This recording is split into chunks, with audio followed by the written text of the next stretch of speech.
The blood-red sunset cast long shadows across the dust-laden streets of Willow Creek as Nora Matthews pressed herself against the alley wall, her breath coming in ragged gasps. The bruise on her cheek was still fresh, hidden poorly by the dusting of powder she'd hastily applied before fleeing her home. She clutched a small satchel containing everything she owned that mattered: a locket from her mother, a few dollars saved in secret, and a change of clothes. The year was 1878, and in this corner of Wyoming territory, a woman alone faced dangers as numerous as the stars now appearing in the darkening sky. "Just need to make it to the stage," she whispered to herself, peering around the corner toward the coaching inn. Tomorrow's morning stage would carry her away from this nightmare, away from Victor Blackwood, the man who had courted her sweetly only to reveal his true nature after their wedding 6 months ago. The saloon doors across the street swung open, spilling light and raucous laughter into the evening. Nora's heart seized in her chest as a familiar silhouette appeared: Jonah, Victor's right-hand man. If he saw her, word would get back to Victor within minutes. She shrank back into the shadows, praying to remain unseen. "Evening, miss. You seem to be in some distress." The voice from behind nearly caused Nora to scream, but a gentle hand touched her shoulder. She whirled around to face a tall man with eyes the color of a summer sky.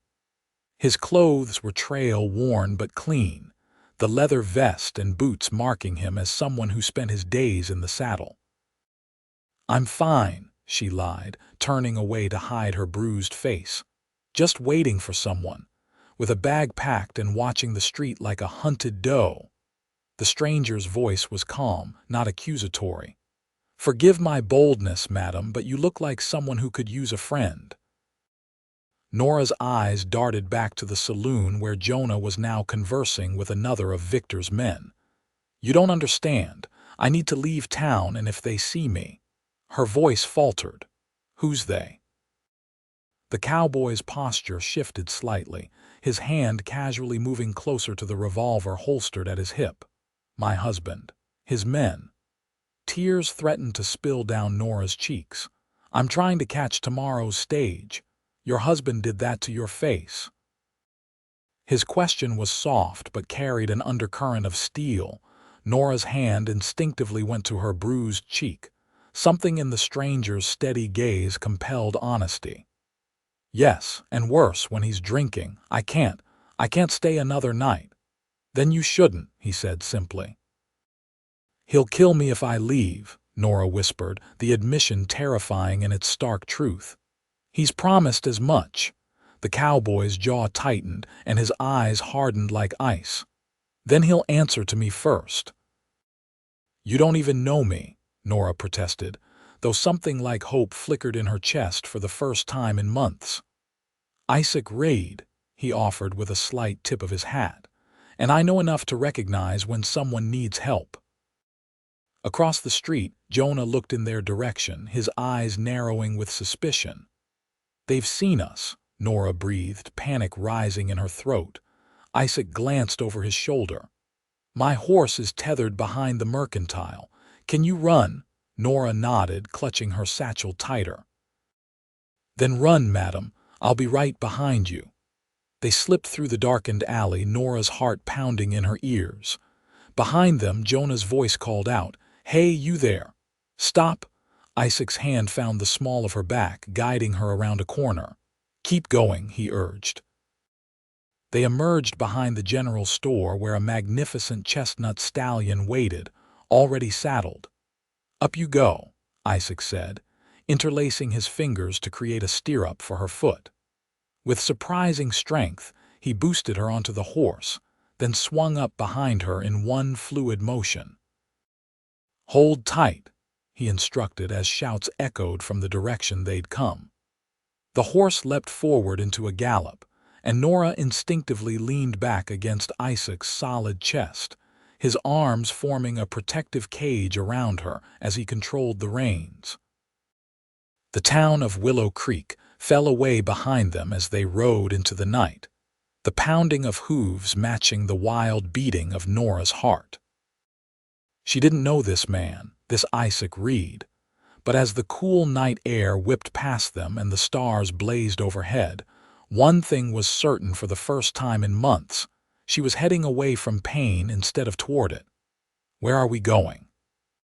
She called over her shoulder, her words nearly lost to the wind. "I've got a cabin," Isaac replied, his breath warm against her ear. "About 10 miles north. We'll be safe there tonight, and tomorrow we can figure out what comes next." Nora nodded, unable to form words around the lump in her throat. The weight of her decision pressed upon her. She had left everything behind, was riding into the unknown with a stranger. Yet the alternative was unthinkable. As if sensing her thoughts, Isaac's arms tightened slightly around her, a silent reassurance. "Thank you," she finally managed, the words inadequate for the magnitude of what he was doing. "Don't thank me yet, Miss Matthews, Nora Matthews," she hesitated. "Though legally it's Blackwood now." "Well, Miss Nora," Isaac said, steering his horse onto a less traveled trail. "Sometimes the bravest thing a person can do is run from the wrong fight to live for the right one." The cabin appeared as a dark silhouette against the star-filled sky, nestled at the base of a sloping hill with a small creek bubbling nearby. It was modest but solid-looking, with a small corral attached to one side. Isaac slowed his horse to a walk as they approached. "It's not much," he said as they dismounted, "but it's secure. Former trapper built it. Only one way in, and you can see anyone coming from a fair distance." Nora stood uncertainly, her legs shaky from the long ride and the events of the evening. The reality of her situation was beginning to settle, and she was alone in the wilderness with a man she'd met hours ago, fleeing a husband who would not let her go easily. Isaac lit a lantern and pushed open the cabin door, revealing a simple but clean interior: a wooden table with 2 chairs, a small stove, shelves with provisions, and a narrow bed in the corner.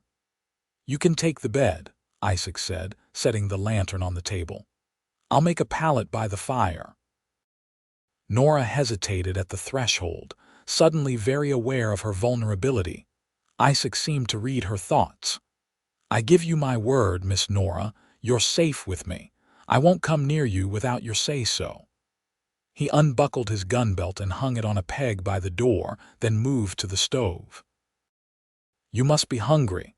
I've got some beans and bacon I can heat up."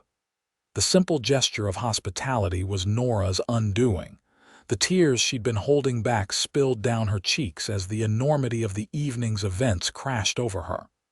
"Why are you helping me?" she asked, her voice cracking. "You don't know me. You don't owe me anything." Isaac paused in his task, his expression solemn. "5 years ago, my sister was in a situation similar to yours. Her husband was a mean drunk with quick fists." His eyes darkened with the memory. "I was working a cattle drive in Kansas. By the time word reached me and I got back, it was too late." He turned back to the stove, his shoulders tense. "So I suppose I'm helping you because I couldn't help her." Nora crossed the room and gently touched his arm. "I'm sorry about your sister." Isaac nodded, acknowledging her sympathy. "Let's get some food in you. Tomorrow's likely to be a long day." They ate a simple meal in companionable silence, the events of the evening settling between them like a shared secret. After dinner, Isaac showed Nora where he kept fresh water for washing up, then tactfully busied himself outside with his horse while she prepared for bed. When she was settled under the rough woolen blanket, Isaac returned and made himself a pallet near the stove, far enough to give her privacy but close enough that she found his presence reassuring rather than threatening. "Mr. Reid," she called softly in the darkness. "Isaac, please." "Isaac," she amended. "What happens tomorrow?" In the dim light from the banked fire, she saw him prop himself up on one elbow. "That depends on what you want, Nora. If you still want to catch a stage, I can take you to the station at Riverton. It's a bigger town, less likely your husband would look for you there. And if I don't get on a stage, Isaac was quiet for a moment. Then we figure out another plan, but whatever happens, you won't face it alone, not unless that's what you want. His words wrapped around her like a warm blanket, and for the first time in months, Nora fell asleep without fear clutching at her heart. Morning came with the soft chirping of birds and sunlight streaming through the cabin's single window. Nora woke disoriented, momentarily forgetting where she was. The events of the previous night came rushing back as she noticed Isaac already up and moving quietly around the cabin. "Morning," he said, noticing her stirring. "There's coffee on the stove if you'd like some." Nora sat up, running a hand through her tangled hair. "Thank you." She accepted the tin cup he offered, the strong brew warming her hands and clearing the fog from her mind. "What time is it?" "Just past sunrise. I've been thinking about our situation." Isaac sat at the table, his own coffee before him. "Victor Blackwood, that's your husband?" Nora nodded, her grip tightening on the cup. "I know of him. Owns the largest ranch in the county, has the sheriff in his pocket." Isaac's expression was grim. "He's not a man who will let go easily of what he considers his." "I'm not his possession," Nora said, a flash of anger cutting through her fear. "No, you're not," Isaac agreed, a hint of approval in his voice. "But that won't stop him from treating you like one. He'll have men searching. They'll check the stage lines first." "So I can't take the stage," Nora concluded, setting her cup down with a sigh. "Where does that leave me?" "We could head north into the mountains. I've got friends among the miners in Silver Gulch, or west toward the Montana Territory." "Distance is our ally right now." Nora questioned, studying his face. "Isaac, I'm grateful for your help, truly, but I can't ask you to upend your life for me." Isaac met her gaze steadily. "I'm between jobs at the moment. Was riding fence for the Bar K Ranch until last week. Nothing pressing calling me elsewhere. And what happens when Victor finds us? Because he will look and he has resources." "I can handle myself," Isaac said simply, with the quiet confidence of a man who had proven it many times. "Question is, what do you want, Nora?" "Where would you go if you could go anywhere?" Nora looked down at her hands, considering. She'd been so focused on escaping that she'd given little thought to what came after. "I have an aunt in Denver," she said finally. "I haven't seen her in years, but she might take me in, at least until I can find work." "Denver," Isaac nodded thoughtfully. "That's doable.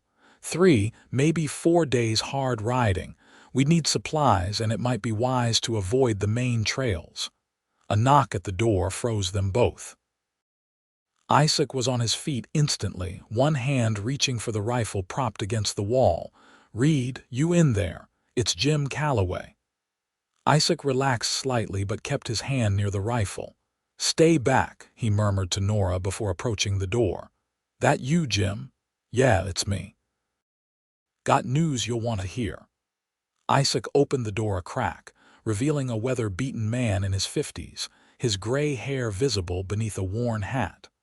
"Morning, Jim. What brings you out this way?" Jim's eyes darted past Isaac to where Nora stood nervously by the table. "Might ask you the same, seeing as you've got company." He lowered his voice, though Nora could still hear him. "Town's buzzing, Reed. Victor Blackwood's wife has gone missing, and he's offering $100 to anyone who brings her back." His eyes flicked to Nora again. "Seems she ran off with some cowpoke. Blackwood's in a fury, has his men combing every inch between here and the county line." Isaac's posture remained casual, but Nora saw the tension in his shoulders. "That's so. And what brings you all the way out here with this news?" "Thought you should know. Blackwood's men were asking after you at the saloon last night. Someone saw you riding out of town fast." Jim shifted uncomfortably. "I ain't here to cause trouble, Reed. You saved my boy when that mountain lion had him cornered last spring, just returning the favor with a warning." "Appreciate that, Jim, truly." "They're watching the stage stops and the train station in Riverton," Jim continued, "and Blackwood's offering extra for the man she's with. Dead, not alive." Nora couldn't contain her gasp, drawing both men's attention. Jim sighed. "Madam, I don't know your situation and I don't want to, but Blackwood's a dangerous man with a long reach." "I'm aware," Nora said, unconsciously touching her cheek where the bruise, though faded, was still visible. Understanding dawned in Jim's eyes. "I see." He turned back to Isaac. "There's a group of Shoshone heading north for the summer hunting grounds. They're camped about 5 miles east of here by Eagle Creek. Medicine woman there, Singing Bird, she sometimes helps people. Disappear, might be worth a talk." Isaac nodded. "Thanks, Jim, I owe you. Consider us square." "Just be careful." Jim tipped his hat and turned to go, then paused. "One more thing, Jonah Miller and 3 of Blackwood's other men are riding this way. Saw them about 2 miles south as I was coming up. They're checking every homestead." Isaac's expression hardened. "How long do we have?" "Hour, maybe less." "Then we'd best not be here when they arrive." Isaac extended his hand, which Jim shook firmly. "Thank you, friend." After Jim departed, Isaac moved with swift efficiency, gathering essentials into saddlebags while Nora quickly dressed and packed her few belongings. "Will your friend be in trouble for warning us?" she asked, her hands shaking slightly as she tied her bonnet. "Jim can handle himself. He'll say he was checking on a sick cow and never saw us."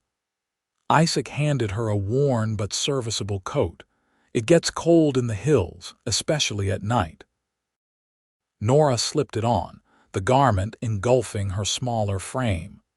"The Shoshone camp he mentioned, do you think they would help us?" "Singing Bird has a reputation for assisting women in difficult situations.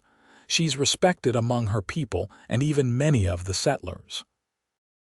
Isaac checked the loads in his revolver before holstering it. "It's worth a try, especially since Blackwood's men will be watching the routes to Denver." Within minutes, they were mounted and riding east, keeping to the tree line where possible to avoid being spotted from a distance. Isaac led them on a circuitous route, occasionally doubling back or crossing streams to confuse any potential pursuers. "I'm sorry for bringing this trouble to you," Nora said as they paused to rest the horse. "You've risked so much already." Isaac helped her down from the saddle, his hands strong and steady at her waist. "Don't apologize for seeking safety, Nora. No one deserves to live in fear." His eyes met hers and something passed between them, an understanding, a connection forged in adversity. The moment was broken by the distant sound of hoofbeats. Isaac tensed, listening intently. "Riders coming, at least 3. He guided Nora and the horse deeper into the trees. "Stay low and quiet." They crouched behind a fallen log, Isaac's arm protectively around Nora's shoulders as they watched through the foliage. 3 men rode past on the trail below, their faces grim and determined. Nora recognized Jonah leading them, his hawk-like gaze scanning the surrounding terrain. "I know we passed Reed's cabin already, but he could have doubled back," one of the men was saying. "Blackwood wants us to be thorough." "If Reed's got the boss's wife, he'll pay," Jonah replied, his voice carrying clearly in the still morning air. "I always knew that woman was trouble. Too much spirit for her own good." The men continued past, their voices fading as they rode toward Isaac's cabin. Only when the sound of hoofbeats had completely disappeared did Isaac relax his vigilant posture. "They'll find the cabin empty," he said, helping Nora to her feet. "But they'll know we haven't been gone long. We need to move quickly." They mounted again and continued eastward, the terrain gradually becoming more rugged as they approached the foothills. By midday, they reached Eagle Creek, a swift flowing stream bordered by aspen trees just beginning to leaf out in the spring sunshine. "The camp should be nearby," Isaac said, scanning the landscape. "Let's follow the creek north." They had ridden barely a mile when the distinctive shapes of tipis came into view, nestled in a sheltered valley where the creek widened. Smoke rose from cooking fires, and children played along the water's edge under the watchful eyes of elders.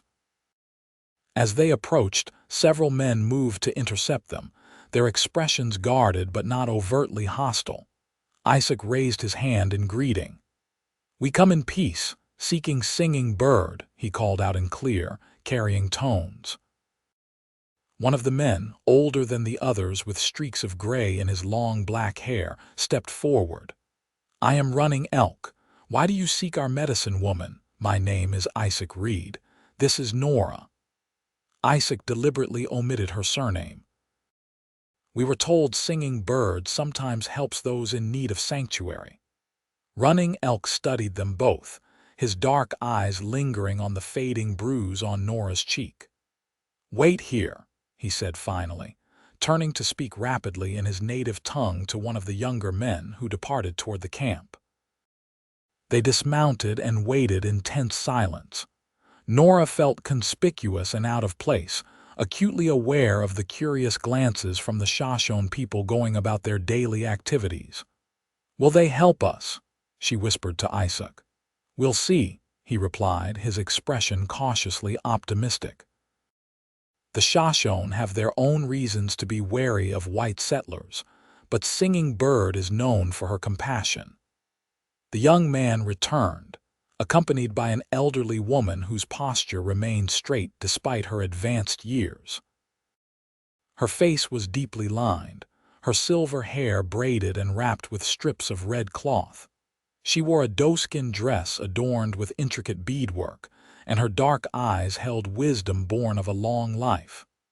"I am Singing Bird," she said in accented but clear English. "Running Elk says you seek refuge." Isaac inclined his head respectfully. "We do. Nora has fled from a husband who abuses her. His men hunt us even now." Singing Bird approached Nora, her gaze unflinching. "Your eyes hold much fear, daughter, and pain." She reached up, her weathered fingers hovering near Nora's bruised cheek without touching it. "This man who claims to be your husband, he does this?" "Yes," Nora admitted, meeting the older woman's gaze. "And worse." Singing Bird nodded as if confirming something she already knew. "And you?" She turned to Isaac. "Why do you risk yourself for her?" "Because it's right," Isaac answered simply. "And because no one should face such dangers alone." Singing Bird studied him for a long moment, then smiled slightly. "A good answer. Come, we will talk more in my lodge." They followed her into the camp, Isaac leading his horse. Children peeked at them from behind their mothers' skirts, and the adults regarded them with a mixture of curiosity and wariness.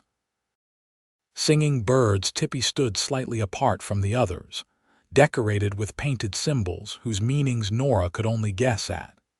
Inside, the air was fragrant with herbs and smoke from a small central fire. Singing Bird gestured for them to sit on woven mats while she prepared tea in a battered metal pot. "The man who hunts you," she said as she worked. "He is powerful among your people," Victor Blackwood, Nora confirmed. "He owns the largest cattle ranch in the territory and has many influential friends." "Including the law," Isaac added grimly. Singing Bird nodded. "Such men exist in all tribes. They believe strength gives them the right to take what they wish." She handed them each a cup of tea. "Drink. It will restore your spirit." The tea was bitter but not unpleasant, with hints of mint and other herbs Nora couldn't identify. As she sipped, a sense of calm gradually replaced the fear that had been her constant companion since fleeing Willow Creek. "You seek to reach Denver?" Singing Bird asked after a time. Nora looked at her in surprise. "How did you know?" The old woman smiled. "The spirits whisper many things to those who listen." She turned serious again. The journey is dangerous. This Blackwood, he will watch the trails, the towns. His reach is long. We know, Isaac said. That's why we came to you. We heard you sometimes help people disappear. Singing Bird considered them both, her gaze penetrating. Our people leave for the summer hunting grounds tomorrow.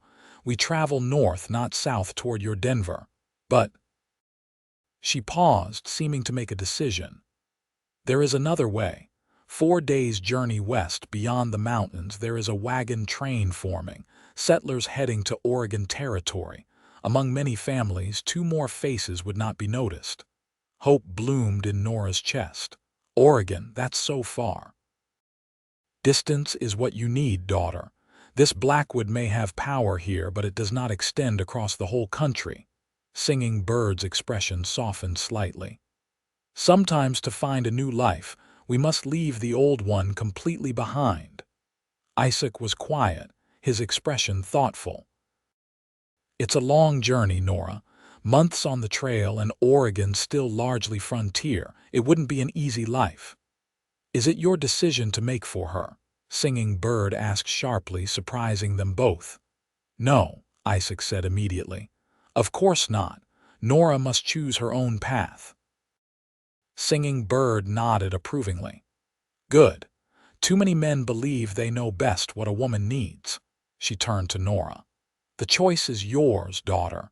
But know this, the man who claims you as property will not easily surrender what he believes is his.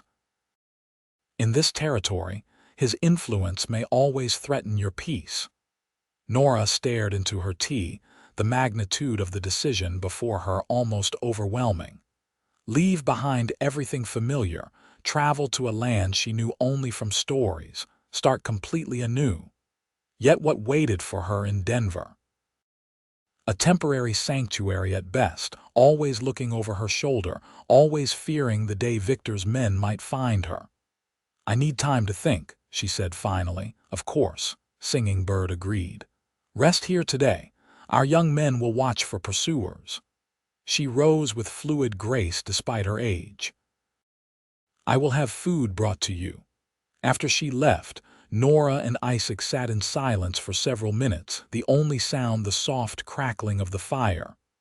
Oregon, Nora finally said, testing the word. I never imagined going so far. It would be safer, Isaac acknowledged. A new start where Blackwood has no influence. Would you? Nora hesitated, unsure how to frame the question. Would you come with me, all the way to Oregon? Isaac met her gaze steadily. If that's what you want, yes. Why? The question escaped before she could stop it. You've already done more than anyone could expect. You could walk away now, go back to your life. Maybe I'm looking for a new start too, Isaac said quietly. And maybe. He paused, choosing his words carefully. Maybe in the short time I've known you, I've come to admire your courage. Your determination. Color rose in Nora's cheeks and she looked away, unexpectedly flustered by the sincerity in his voice. I'm not brave, I ran. Running from danger isn't cowardice, Nora, it's survival. Isaac leaned forward slightly. And facing an unknown future takes more courage than most people ever show. Their conversation was interrupted by the arrival of a young Shoshone woman bearing a tray of food, strips of dried meat, flat bread, and berries preserved from the previous autumn. They ate in companionable silence, the events of the past 24 hours catching up to them in a wave of exhaustion. After the meal, Singing Bird returned with news that Blackwood's men had been spotted in the area, questioning settlers about the whereabouts of a missing woman and the cowboy who had taken her. They will come here next, the medicine woman said matter-of-factly.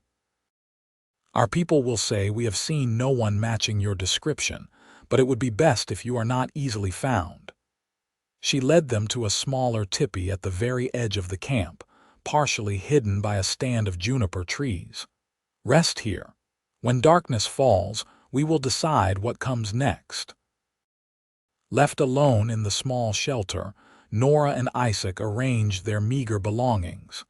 The space was intimate, barely large enough for two people to stretch out comfortably. "You should get some sleep," Isaac suggested, settling himself near the entrance. "I'll keep watch."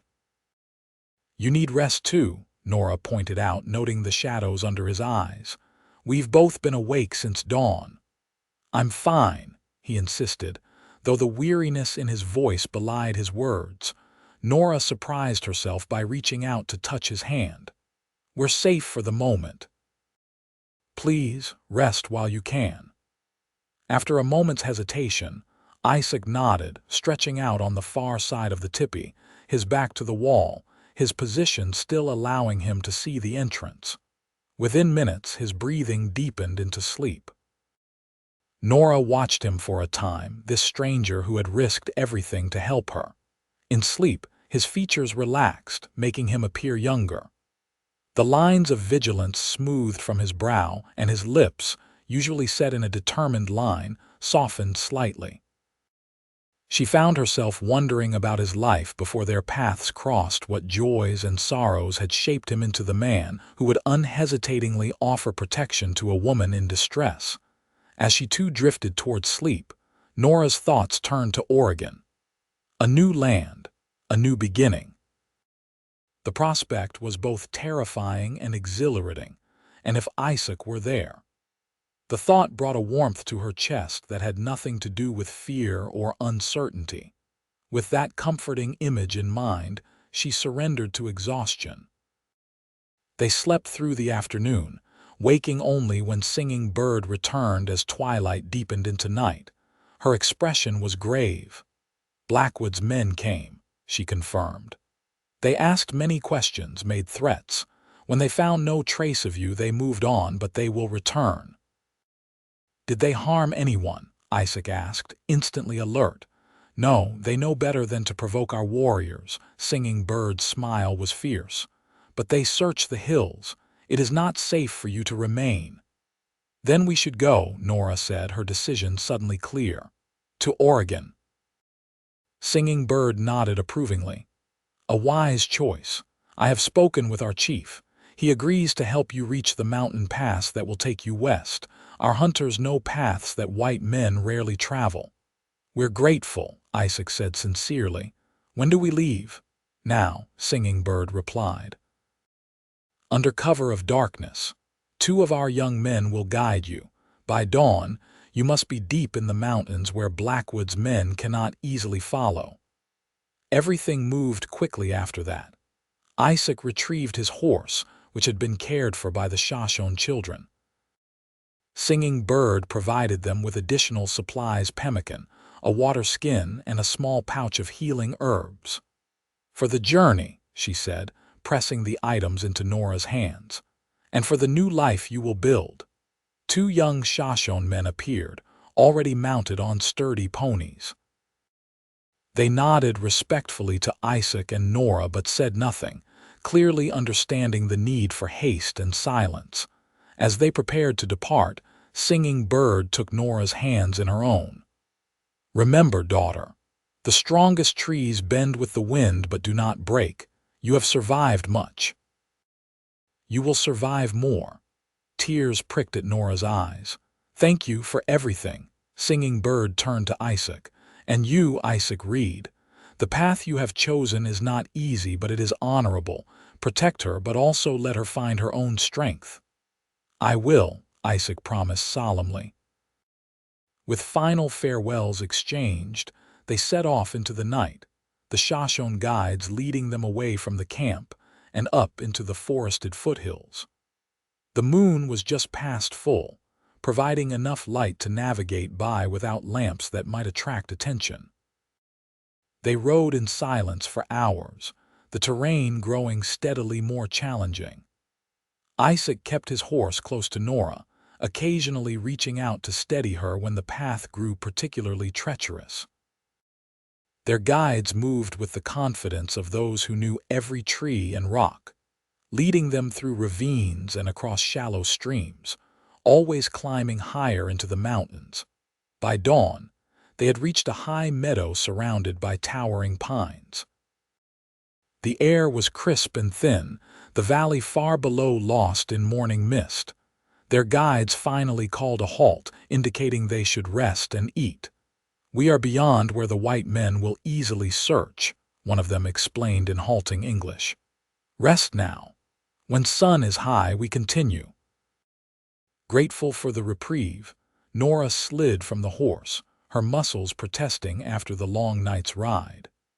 Isaac helped her spread a blanket on a patch of soft grass, and they shared a simple meal of pemmican and the last of the flatbread singing bird had provided. "How are you holding up?" Isaac asked quietly, his concerned gaze noting her fatigue. "I'm all right," Nora assured him, though in truth every part of her ached from the unaccustomed hours in the saddle. "It's beautiful up here." And it was. The meadow was dotted with early spring wildflowers, and in the distance, snow-capped peaks thrust upward into a sky of perfect blue. The air smelled of pine and earth and freedom. "It is," Isaac agreed, following her gaze. "I've always loved the mountains. They make a man's troubles seem smaller somehow." "Even troubles like Victor Blackwood?" Nora asked wryly, Isaac's expression sobered. "We're not out of danger yet, but we've got a good head start, and these guides know trails that Blackwood's men wouldn't think to follow." The Shoshone men approached, offering a water skin. "2 more days to reach the western pass," the taller of the two explained. "Then 1 more day to the white settlers' camp." "And Blackwood's men?" Isaac inquired. "Any sign of pursuit?" The man shook his head. "No, but we take no chances.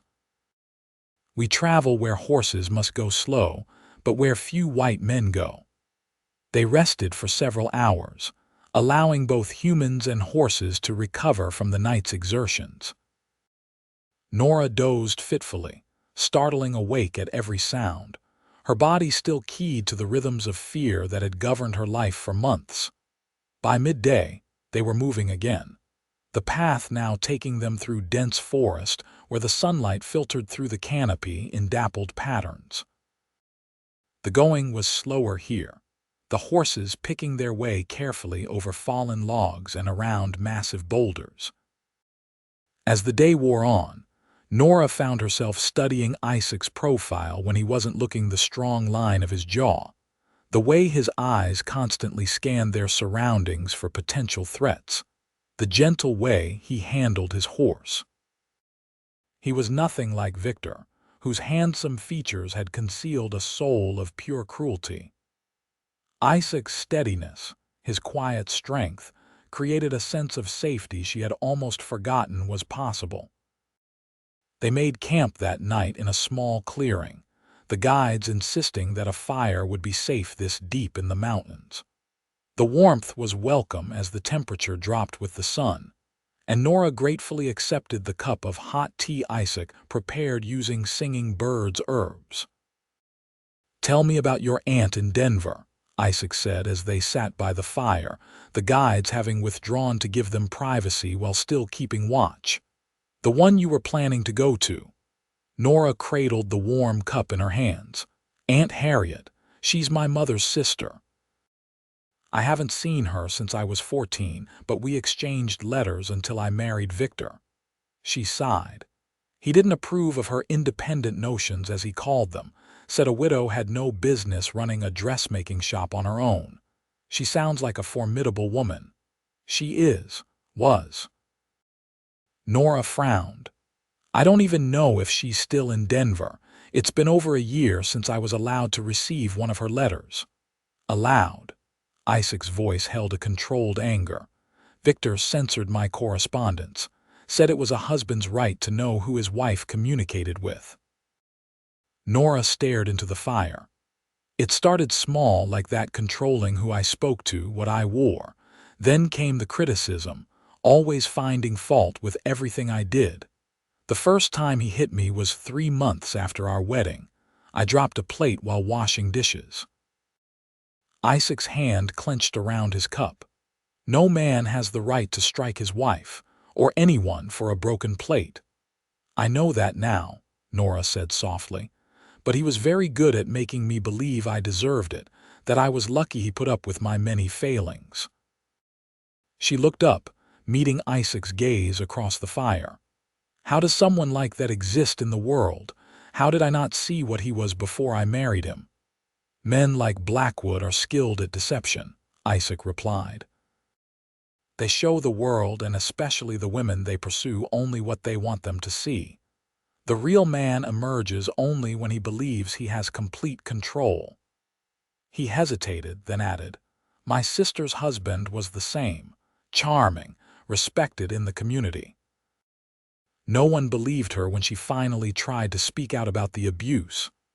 "I'm so sorry about your sister," Nora said, understanding now the depth of his commitment to helping her. "What was her name?" "Isabella," Isaac replied, his voice softening with memory. "Everyone called her Belle. She was 4 years younger than me, always laughing, always seeing the good in people." His expression darkened. "Even when there was none to be found. She sounds wonderful." She was. Isaac's smile was tinged with sadness. "You remind me of her sometimes." Not in looks. Belle was fair-haired and freckled, but in spirit, that determination to survive, to find something better. The comparison touched Nora deeply. "Thank you for telling me about her." They fell silent, each lost in thought as the fire crackled between them. Finally, Isaac spoke again. "Oregon is a big change from what you'd planned. Are you sure it's what you want?" Nora considered the question seriously. "I'm not sure of anything anymore, but I know I can't go back, and staying anywhere in this territory means always looking over my shoulder." She met his gaze steadily. "What about you? You're giving up your life here too." "There's not much to give up," Isaac admitted. "I've been drifting since Belle died, working ranches, never staying in one place too long." He poked at the fire with a stick, sending sparks spiraling upward. "Maybe it's time I found something worth staying for." The weight of his words hung in the air between them, full of unspoken possibilities. Nora found herself holding her breath, her heart beating a rapid tattoo against her ribs. One of the guides approached, breaking the moment. "We should sleep now," he advised. "Tomorrow, hard climbing." They banked the fire and settled for the night, Isaac insisting on taking the first watch despite the guide's assurances that they were safe. Nora wrapped herself in her blanket, watching as Isaac positioned himself with his back against a tree, rifle across his knees, his silhouette outlined against the dying embers of the fire. "Isaac," she called softly. Thank you, not just for helping me escape, but for—" She searched for the right words. "For making me feel like a person again, not just someone's possession."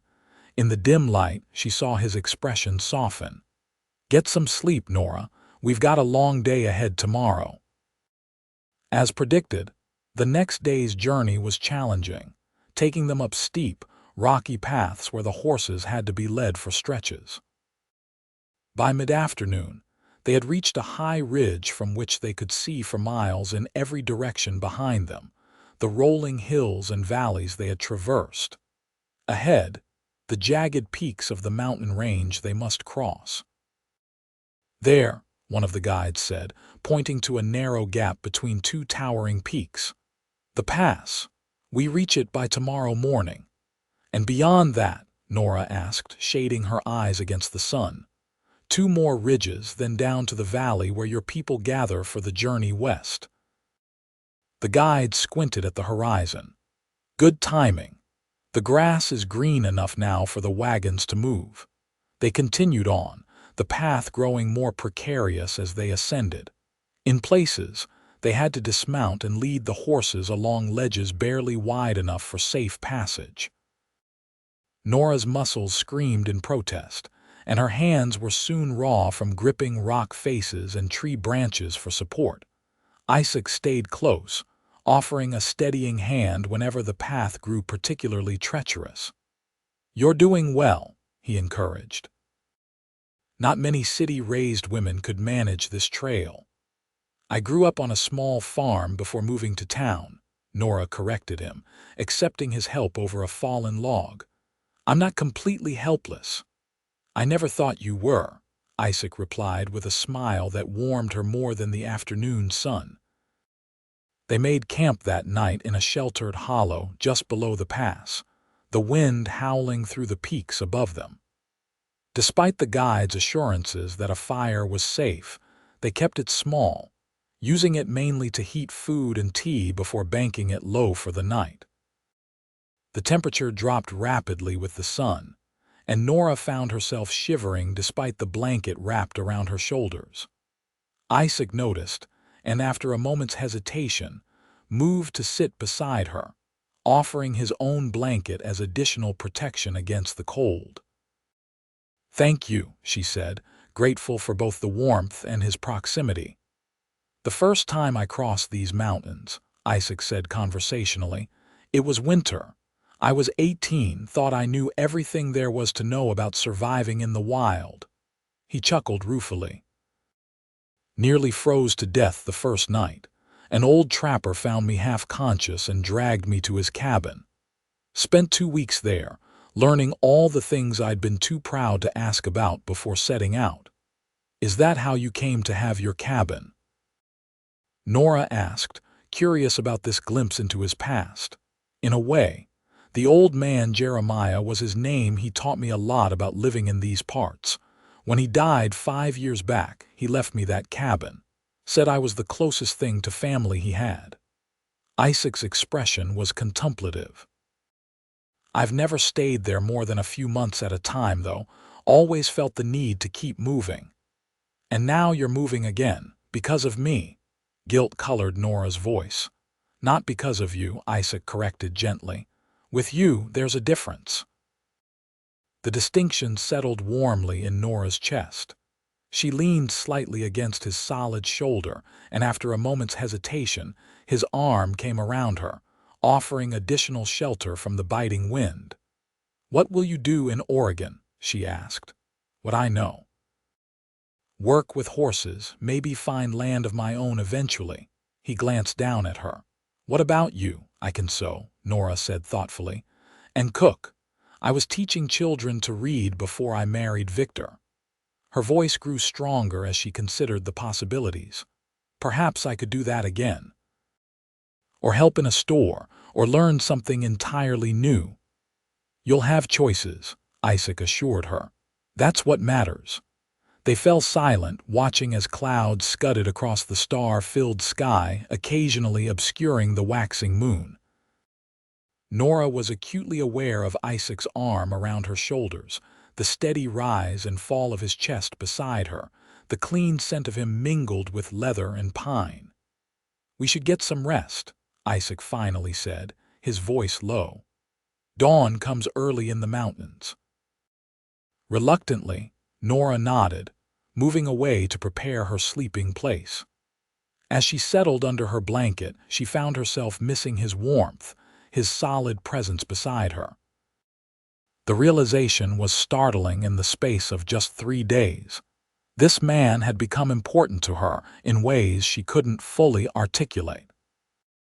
Sleep claimed her eventually, but her dreams were troubled. Victor's face contorted with rage, his hands reaching for her throat, then transforming into the rocky path they'd traversed, crumbling beneath her feet as she fell into endless darkness. She woke with a gasp just before dawn, heart racing. "Just a dream," Isaac murmured from nearby, his voice rough with sleep. "You're safe." The simple reassurance calmed her racing pulse. "I know," she whispered back. "Thank you." They broke camp at first light, the guides eager to cross the pass before the afternoon winds made the journey more dangerous. The path grew steeper and narrower as they ascended, in places reduced to a rocky trail barely wide enough for the horses to navigate safely. "Stay close to the mountain wall," one of the guides instructed as they approached a particularly exposed section. "Do not look down."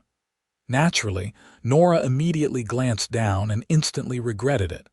The drop was sheer, hundreds of feet to jagged rocks below. Her head swam and she clutched at the reins, her knuckles white. "Easy," Isaac's voice came from just behind her. "One step at a time. Focus on the path right in front of you, nothing else."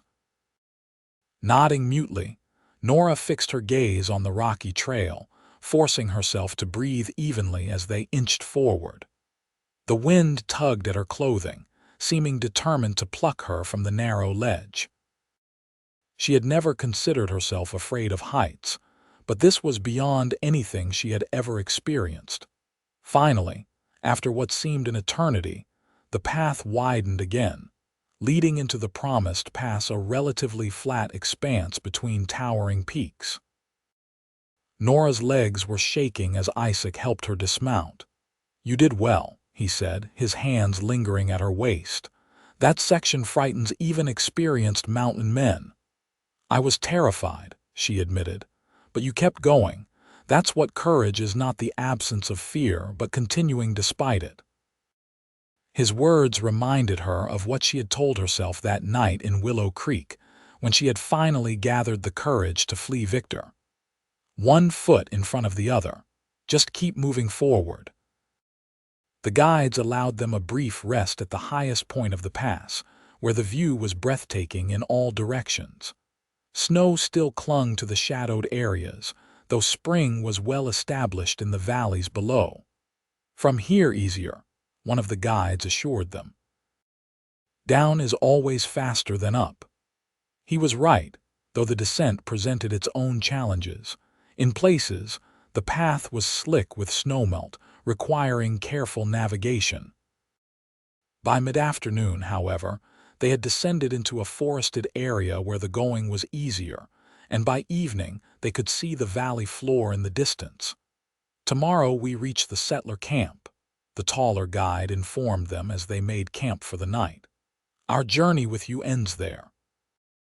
Nora felt a pang at the thought of parting from these silent, capable men who had guided them safely through the wilderness.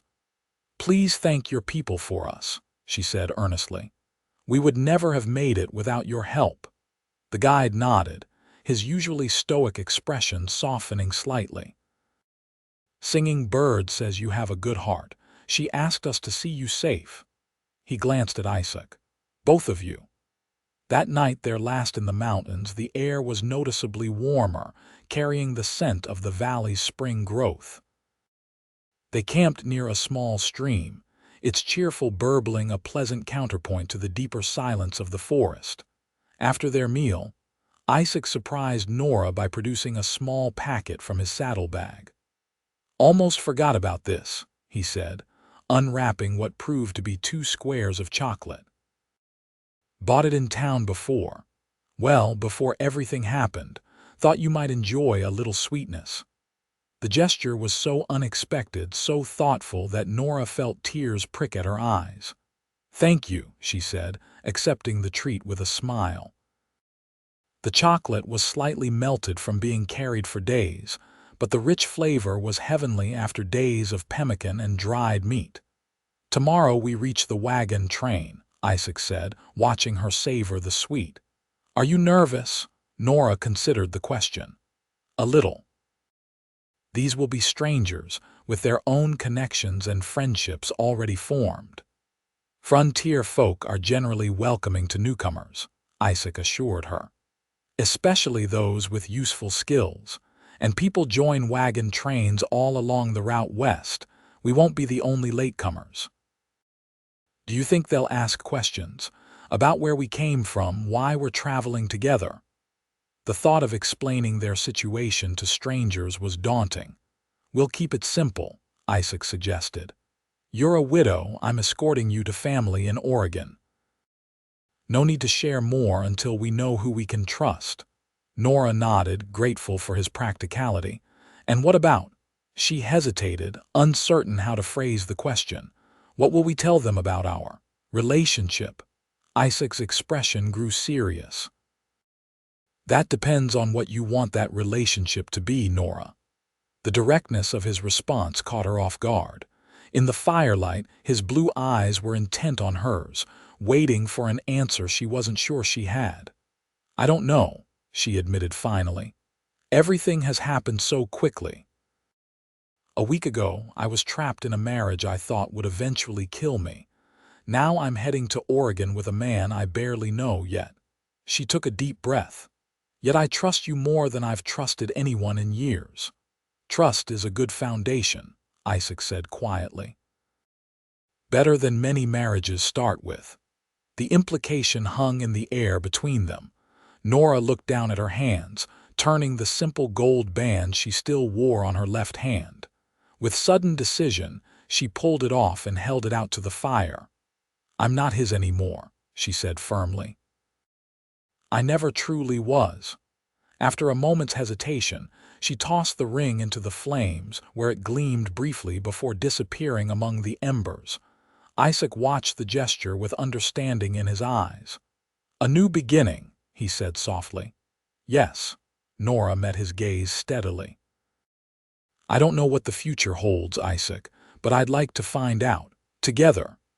He reached across the space between them, his hand covering hers. "So would I." They sat in companionable silence as the fire burned low, the mountain night settling around them like a blanket. Tomorrow would bring new challenges, new faces, the beginning of a journey that would test them both. But for now, in this moment, there was peace and the promise of something neither had dared hope for, a chance at happiness. Morning brought clear skies and the final leg of their journey to the valley. As they descended, the landscape gradually changed from dense forest to more open country, dotted with stands of trees. By midday, they could see the wagons in the distance, dozens of them arranged in a rough circle on a broad meadow beside a slow-moving river. "There is your destination," one of the guides said, pointing. "We leave you here. The settlers sometimes fear our people." "We understand," Isaac said, extending his hand to each of the men. "We can't thank you enough for your help." The guides accepted the handshake solemnly. The taller one turned to Nora. "Singing Bird says to remember her words, bend with the wind, do not break." "I will remember," Nora promised. Touched by the message, with final nods of farewell, the Shoshone guides turned their ponies and disappeared back into the forest. Their movements so fluid and natural that within moments, it was as if they had never been there at all. Isaac and Nora continued down the slope toward the wagon train. As they drew closer, they could see people moving among the vehicles, women hanging laundry on lines strung between wagons, men checking harnesses and wheels, children playing games in the open spaces. "Ready?" Isaac asked, reining his horse to a stop on a small rise overlooking the camp. Nora took a deep breath, suddenly nervous. "As ready as I'll ever be." They approached openly, not wanting to startle anyone. A man standing guard at the perimeter spotted them first, raising a hand in greeting while keeping his rifle casually visible. "Afternoon," he called as they came within earshot. "What brings you folks our way?" "Looking to join the train to Oregon if you're accepting more travelers," Isaac replied, his manner friendly but respectful. The guard, a weathered man in his 40s, studied them with frank curiosity. "Might be. Wagon master makes those decisions. I'm Jim Hollister, by the way." "Isaac Raid," Isaac introduced himself, then gestured to Nora. "And Mrs. Matthews." Nora nodded in greeting, grateful for Isaac's use of her maiden name. It felt right to reclaim that part of herself. "Come on in," Hollister invited. "Wagon master's name is Samuel Parker. Big fellow with a gray beard. Can't miss him."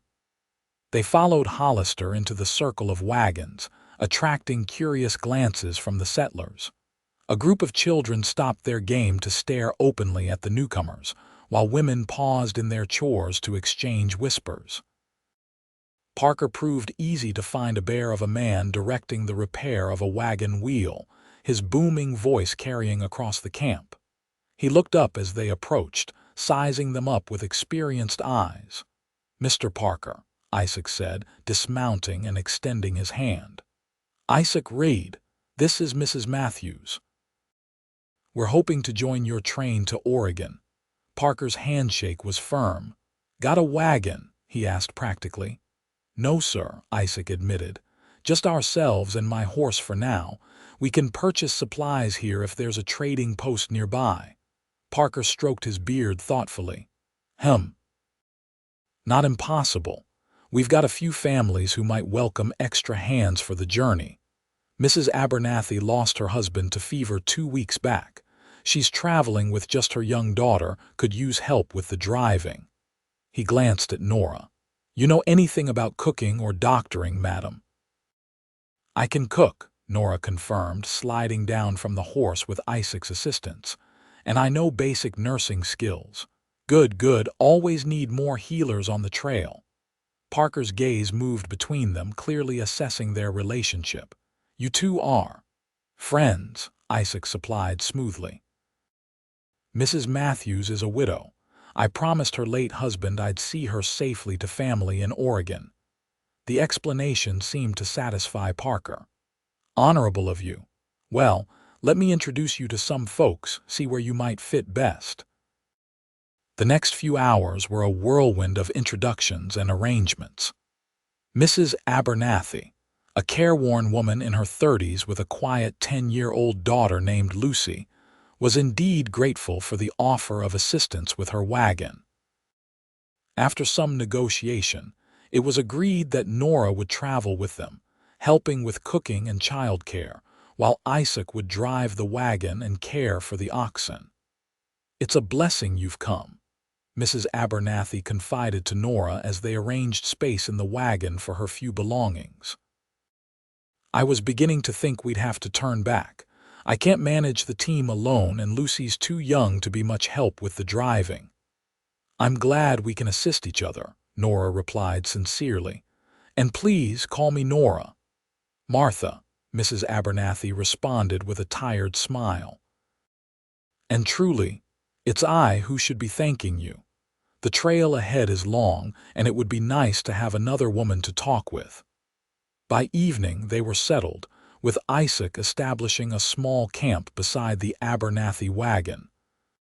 Parker had announced that the train would depart at dawn the following day, taking advantage of the good weather. As they sat by their small fire that night, Nora found herself watching the activity around them, families sharing meals, children being called in from play, men gathering to discuss the route ahead. There was a sense of community here, of shared purpose, that was both appealing and slightly intimidating. Having second thoughts, Isaac asked quietly, noticing her pensive expression. No, Nora assured him, just absorbing it all. Yesterday we were alone in the mountains. Now we're part of this. She gestured to the bustling camp. This moving town. It's a good group, Isaac observed. Parker runs a tight operation. I asked around while you were helping Martha get organized. They've had minimal trouble so far, no serious illnesses, no accidents. That's rare for a wagon train this size. How long until we reach Oregon? 4 months if the weather holds and we don't encounter serious obstacles. Isaac added more wood to their fire. It won't be easy. The trail tests everyone who travels it. At least we'll be moving forward, Nora said, watching the flames dance. Away from the past. Isaac studied her face in the firelight. Are you afraid he'll follow Blackwood? Nora considered the question seriously. Part of me is. He's not a man who gives up easily, especially when his pride is wounded. She straightened her shoulders. But we've covered a lot of ground, and he has no way of knowing we've joined a wagon train heading west. True enough, Isaac agreed. And even if he somehow tracked us this far, one man against an entire wagon train would be poor odds. The reassurance helped calm the lingering fear that had been Nora's constant companion. Here, surrounded by dozens of people, Victor seemed less threatening, his reach less absolute. She allowed herself to relax slightly, leaning back against a wagon wheel. Tell me about your home, Isaac said after a comfortable silence. Before Victor, the question brought a smile to Nora's face. It was a small farm in Pennsylvania.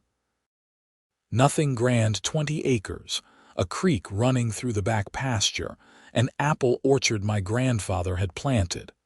My father grew corn and kept a few dairy cows. Her expression softened with memory. My mother made the best apple butter in the county. People would come from miles around in the fall to buy it. Sounds peaceful. It was, mostly. Hard work, of course, but good work. Nora's smile faded. After my parents died, fever took them both within a week of each other. I couldn't manage the farm alone. I sold it to a neighboring family and moved west with the money, thinking to make a fresh start. And that's when you met Blackwood, Isaac surmised. Nora nodded. He owned the largest general store in the town where I settled, was on the town council, respected by everyone. He seemed so kind at first, helping me find lodgings, offering me work in his store.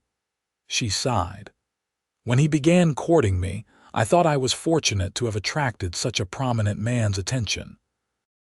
My Aunt Harriet warned me in her letters that he seemed controlling, but I dismissed her concerns as overprotectiveness. You couldn't have known, Isaac said gently. Perhaps not, but I should have heeded the warning signs, the way he insisted on approving my purchases, my clothes. How he gradually isolated me from the few friends I'd made. Nora shook her head. By the time we married, he had already begun to reshape me into what he wanted: a possession, not a partner. Isaac's expression darkened. No one deserves that kind of treatment. No one. I know that now, Nora said firmly, and I won't allow anyone to treat me that way again. Good, Isaac smiled, the warmth reaching his eyes, because you deserve far better. The simple statement, delivered with such sincerity, touched Nora deeply. What about you? She asked, wanting to shift the focus from her past. You mentioned working ranches, but where is home for you? Isaac poked at the fire with a stick, his expression thoughtful. Born in Ohio, father was a blacksmith, mother taught at the local school.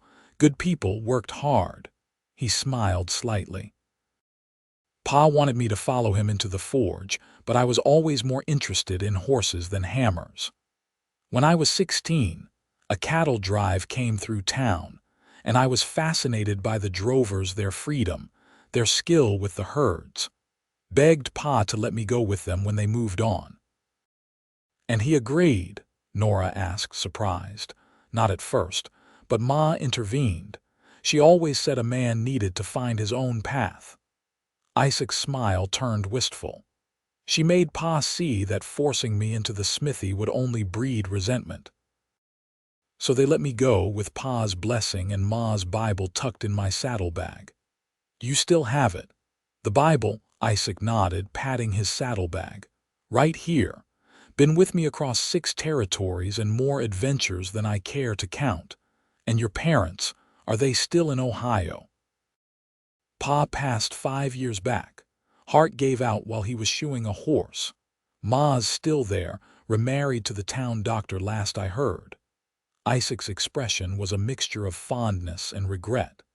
I try to write when I can, send money when work is good. Haven't seen her in 3 years, though.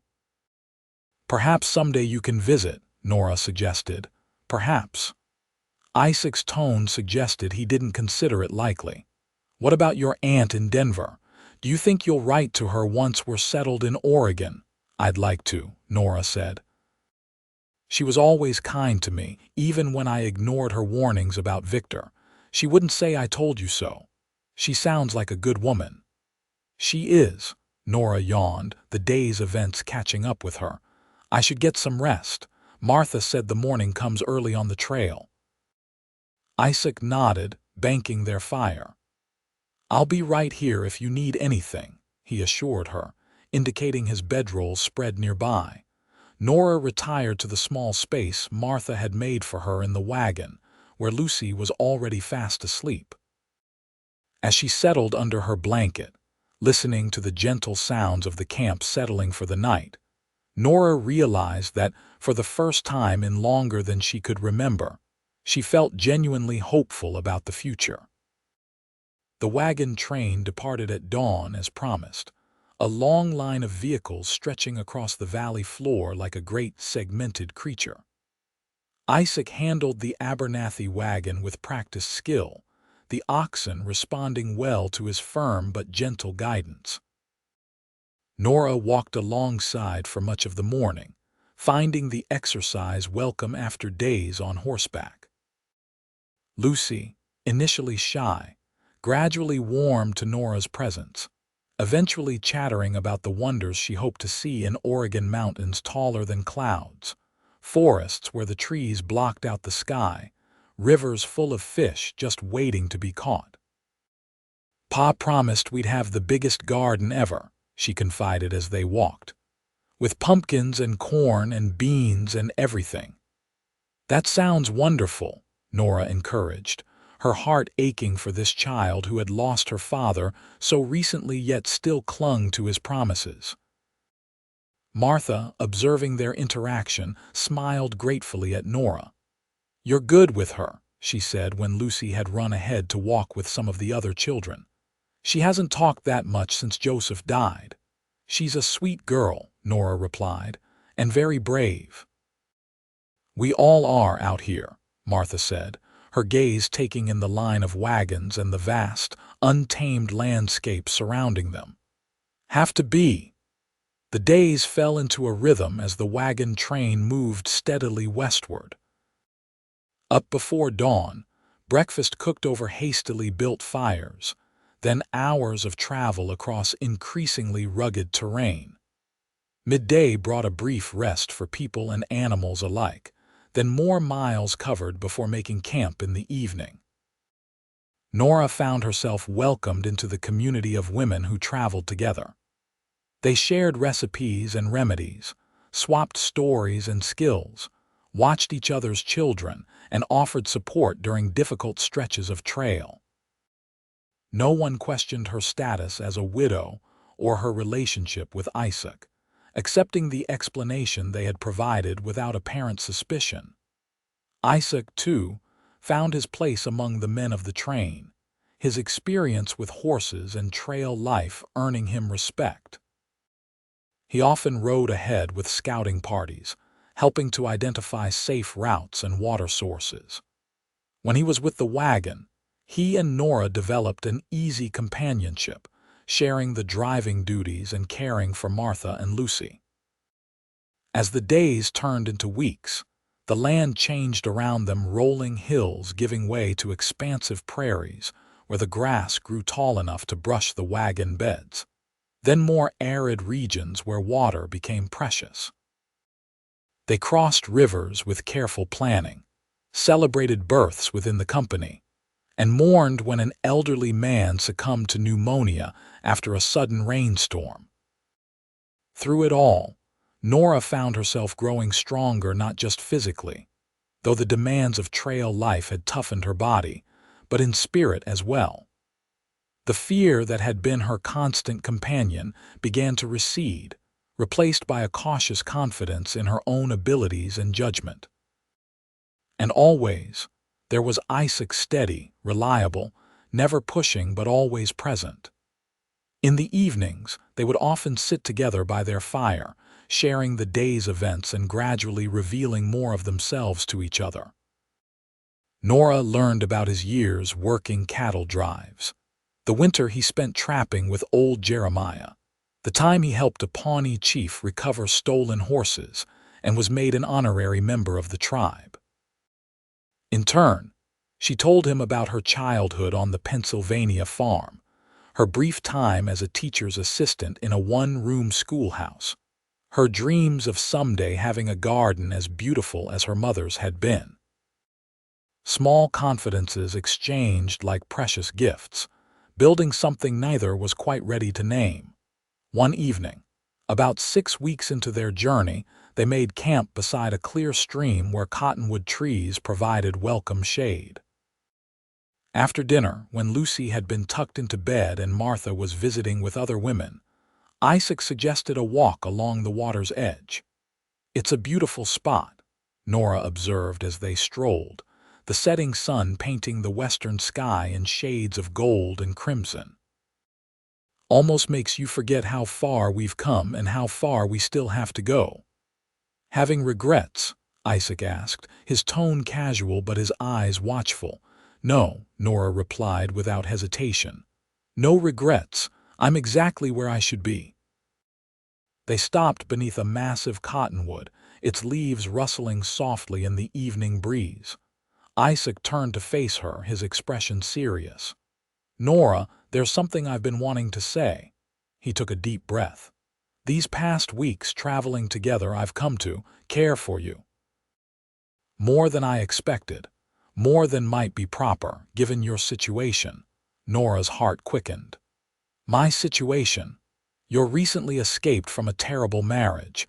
The last thing you need is another man making claims on your attention." Isaac ran a hand through his hair, uncharacteristically uncertain. "I don't want to press you or make you uncomfortable. If you prefer, we can continue as we have been friends, traveling companions." "And if that's not what I prefer?" Nora asked softly, taking a step closer to him. Isaac's eyes searched hers. "Then I'd ask what you do want, and do my best to honor it." The simple sincerity of his response gave Nora courage. "What I want is to keep moving forward, not just across this country, but in life. With someone who sees me as I am, not as a possession or a project to be molded." She reached out, tentatively touching his hand. "Someone like you, Isaac." He turned his hand to clasp hers, his grip warm and sure. "I can't offer much beyond myself, Nora. I'm not a wealthy man." "I've had wealth," she reminded him. "It came with a cage. I'd rather have freedom and honest companionship." Isaac's smile was like sunrise breaking across his features. With gentle deliberation, he raised her hand to his lips, pressing a kiss to her knuckles that sent warmth cascading through her. "May I court you properly, Nora Matthews?" he asked formally. "With respect and patience, for as long as it takes for you to be sure of your heart." Tears pricked at Nora's eyes, not of sadness, but of a joy so unexpected and complete that it overwhelmed her. "Yes," she whispered. "Yes, I would like that very much." In the golden light of sunset, with the cottonwood leaves whispering above them and the stream murmuring its endless song beside them, Isaac bent slowly toward her. His kiss, when it came, was gentle and questioning, offering rather than demanding. Nora responded with a sweetness that surprised even her, her hands coming up to rest lightly on his shoulders. When they parted, Isaac's eyes were bright with an emotion that mirrored what Nora felt blossoming in her own heart. Not the desperate, clinging attachment she had mistaken for love with Victor, but something steadier and truer, a partnership of equals, founded on mutual respect and genuine affection. "We should head back," Isaac said reluctantly, aware of the propriety expected within the close-knit wagon train community. "People will talk." "Let them," Nora replied with newfound confidence. "We have nothing to hide." They walked back to camp hand in hand, both aware that they had crossed a threshold into something new and full of promise. The following weeks brought new challenges as the wagon train entered more difficult terrain, steep hills that required extra teams of oxen to ascend, sections where rocks had to be cleared from the trail before wagons could pass, a nerve-wracking river crossing where one wagon was nearly lost to the current. Through it all, Nora and Isaac worked together, their growing relationship a source of strength rather than distraction. Martha observed their courtship with quiet approval, occasionally taking Lucy for evening walks to give them privacy by the fire.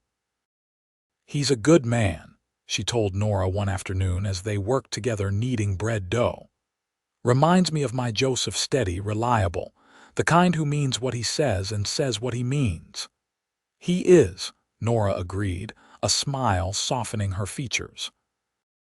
"I never expected to find someone like him, especially not after." After your first husband, Martha supplied gently when Nora faltered. Nora looked up, startled. You knew. Martha's expression was kind but knowing. I've seen the way you flinch sometimes when a man raises his voice. The nightmares you try to hide. I had a sister whose husband treated her poorly. She patted Nora's hand, leaving a dusty flower print.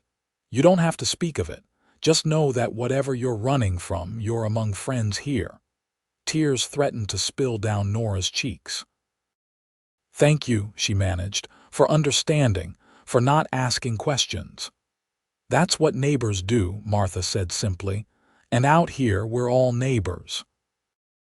As July gave way to August, the wagon train reached the foothills of the mountain range that marked the final major obstacle before Oregon territory. The days grew hotter, water sources less reliable, and tempers occasionally flared among the travelers, weary after months on the trail. One evening, as a heated argument broke out between two men over a missing axe, Isaac pulled Nora aside. Let's take a walk, he suggested, leading her away from the circle of wagons to a small hillock overlooking the camp. The sunset was spectacular, the distant mountains silhouetted against a sky ablaze with color. It's beautiful, Nora breathed, momentarily forgetting the tension in the camp below. Yes, it is, Isaac agreed, though his gaze was fixed on her profile rather than the landscape. He seemed uncharacteristically nervous, shifting his weight from one foot to the other. Is something wrong? Nora asked, turning to face him fully. No, just the opposite, in fact. Isaac took both her hands in his. Nora, these past months have been the happiest of my life, despite all the hardships of the trail. Being with you, it's like finding a home I never knew I was searching for. Nora's heart began to race, a fluttering sensation in her chest like birds taking wing. Isaac. Please, let me finish before my courage fails me. He took a deep breath. I love you, Nora Matthews. I love your strength and your kindness, your determination and your gentle heart. I love the way you sing to yourself when you think no one is listening, and how you always save a bit of your dinner for the birds. Tears blurred Nora's vision as Isaac continued, his voice growing steadier with each word. I know we haven't known each other long in the usual way of things. And I know you have good reason to be cautious about marriage after what you endured. But I promise you this, if you would do me the honor of becoming my wife, I will spend every day striving to be worthy of your trust. I will never raise a hand to you in anger, never seek to control or diminish you. I offer partnership, not ownership. He released one of her hands to reach into his pocket, producing a simple ring fashioned from a silver dollar. It's not much, he said apologetically. Had one of the men with metalworking skills make it from a coin my father gave me. But it's offered with a true heart. Nora stared at the ring, then back at Isaac's earnest face. In that moment, all her doubts and fears seemed to fall away, leaving only the certainty that this man, this good, honorable man, was offering her not just security or protection, but the chance at a genuine love based on mutual respect and affection. Yes, she whispered, then more firmly. Yes, Isaac Reed, I will marry you. His smile was radiant as he slipped the ring onto her finger. It fit perfectly, the metal warm against her skin. I love you, Nora, he said simply, drawing her into his arms. And I love you, she replied, the words feeling both new and completely natural on her lips. Their kiss was tender yet passionate, a promise of the life they would build together. When they finally drew apart, the sky had deepened to purple, the first stars appearing overhead. When? Isaac asked, his arms still around her waist. When would you like to marry? Nora considered. Before we reach Oregon, she decided. Parker mentioned we're only about 3 weeks from Fort Bridger. There's likely to be a preacher or judge there who could perform the ceremony. 3 weeks, Isaac repeated, his expression one of joyful anticipation. I can wait that long. Barely. They returned to camp hand in hand, their happiness evident to anyone who looked. Martha was the first to notice the ring on Nora's finger, embracing them both with genuine delight. I knew it, she declared, wiping happy tears from her eyes. Didn't I tell you, Lucy? Didn't I say Mr. Reed had that look about him? Lucy, sleepy but excited by the adult's enthusiasm, nodded vigorously. Does this mean you'll be our family now? She asked Nora and Isaac. Isaac knelt to the child's level. It means Nora and I will be family to each other, but we'll always be friends to you and your mother if you'll have us. Good, Lucy said decisively, because I like you both a whole lot. News of the engagement spread quickly through the camp, bringing congratulations and well wishes from most of the company. A few of the more traditional travelers raised eyebrows at the hastiness of the courtship, but their concerns were generally kept to whispers that Nora and Isaac chose to ignore. The following weeks passed in a blur of anticipation. Despite the rigors of the trail, a wheel that broke and had to be repaired, a brief encounter with a small band of Paiute that was tense but ultimately peaceful, the increasing challenge of finding adequate water for people and animals. Alike, Nora found herself happier than she had ever been. Each evening, she and Isaac would find a few moments alone to talk about their future, the kind of home they hoped to build in Oregon, whether they might someday have children, the skills and dreams they each brought to their partnership. I've been saving, Isaac confided one night as they sat beneath a canopy of stars. Not a fortune, but enough to purchase a small plot of land, perhaps some horses to start a breeding operation. I've always had a way with difficult animals, helping them trust again. Like you did with me, Nora observed with gentle humor. Isaac's expression grew serious. You were never difficult, Nora, just hurt. There's a difference. She leaned against his shoulder, grateful for his understanding. I've been thinking. I still have some of the money from selling my parents' farm.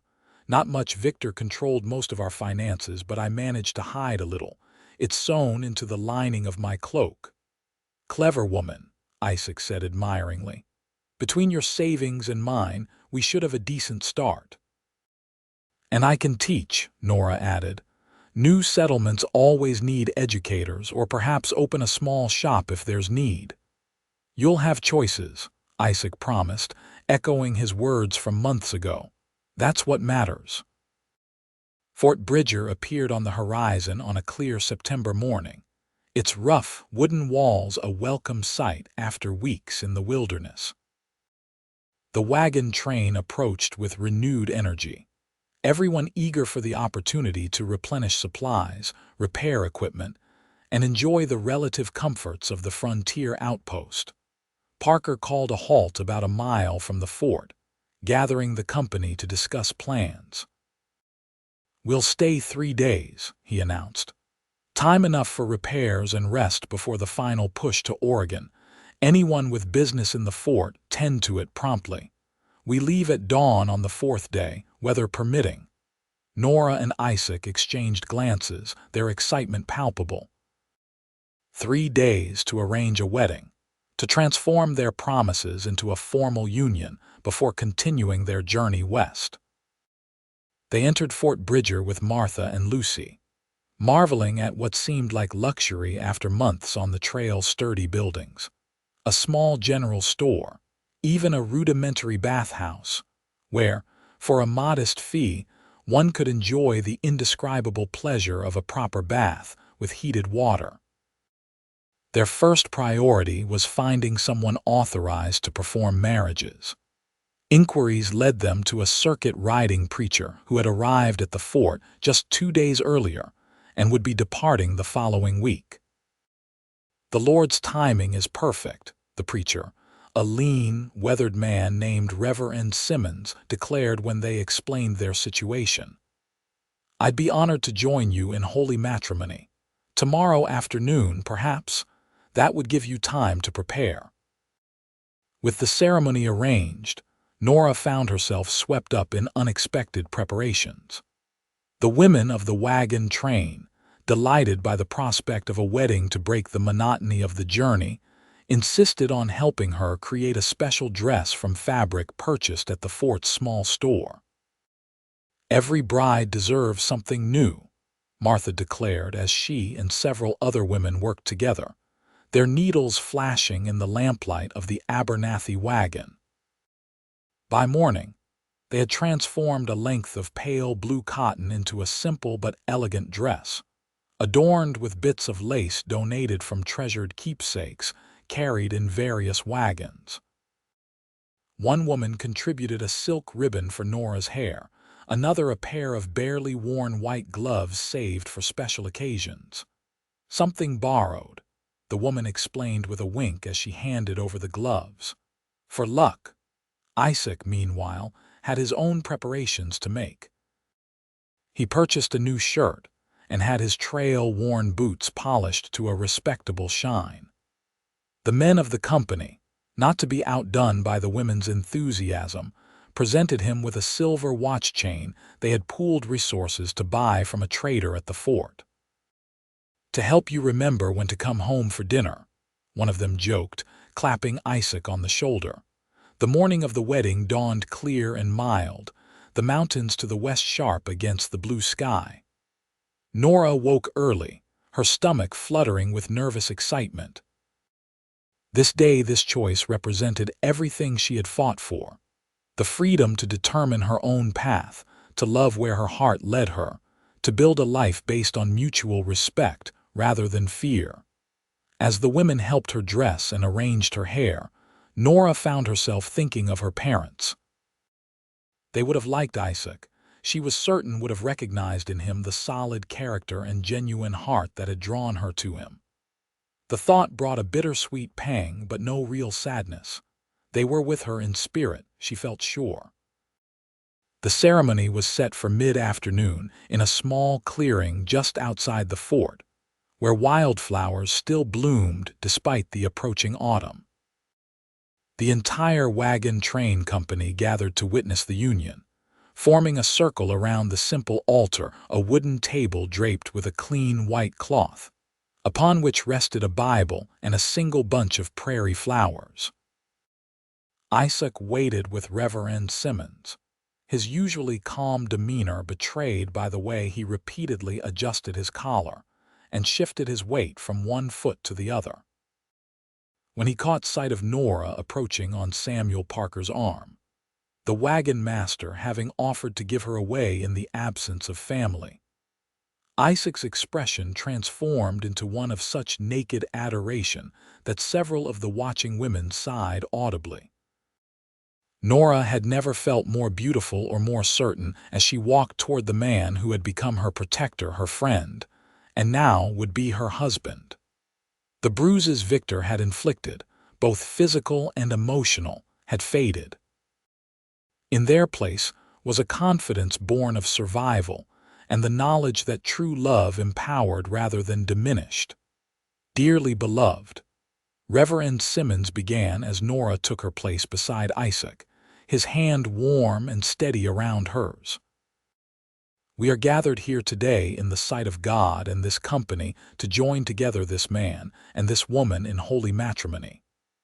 The traditional words washed over Nora like a blessing.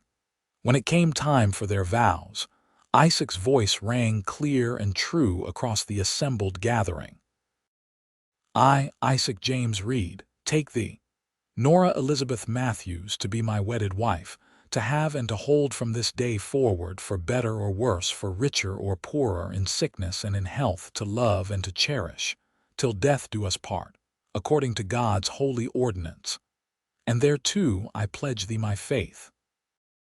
Nora's own vows were spoken with equal conviction, her voice steady despite the emotion welling in her chest.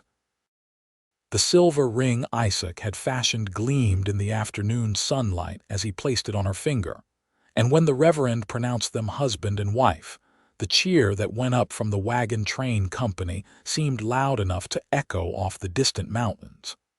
"Mrs.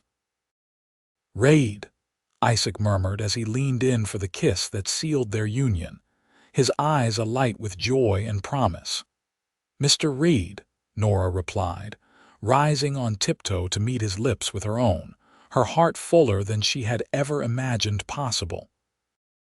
The celebration that followed was as festive as trail-weary travelers could make it, a communal feast where everyone contributed what they could. Music provided by a fiddler and a man with a mouth organ.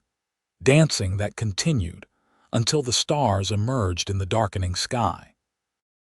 When the newlyweds finally slipped away, it was to a small tent that the men had erected at a discreet distance from the main camp.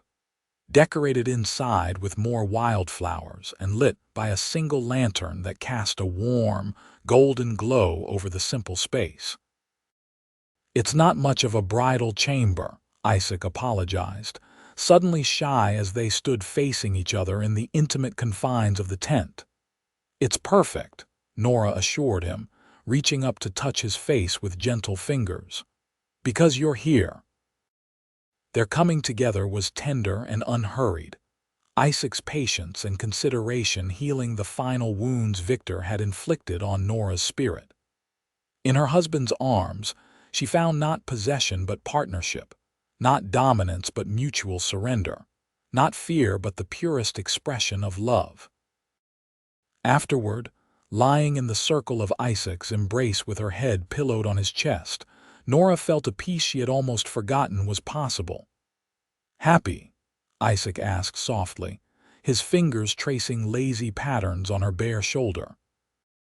"Completely," Nora confirmed, tilting her face up to his for another kiss. "And you, more than I ever thought possible." His expression grew serious. "I meant every word of my vows, Nora. I will spend my life trying to be worthy of the trust you've placed in me." "I know," she said simply. "That's why I love you." They rejoined the wagon train the following morning, their new status as husband and wife acknowledged with good-natured teasing and genuine warmth from their fellow travelers. Martha insisted they continue to share the Abernathy wagon for the remainder of the journey, an arrangement that suited everyone. Isaac and Nora had companionship and assistance with the driving, while Martha and Lucy had the security of a man's protection, and Nora's continued help with daily tasks. The final weeks of the journey brought new challenges: mountain passes that tested both human endurance and animal strength, early snowfall at higher elevations, dwindling supplies as the trail stretched on longer than anticipated.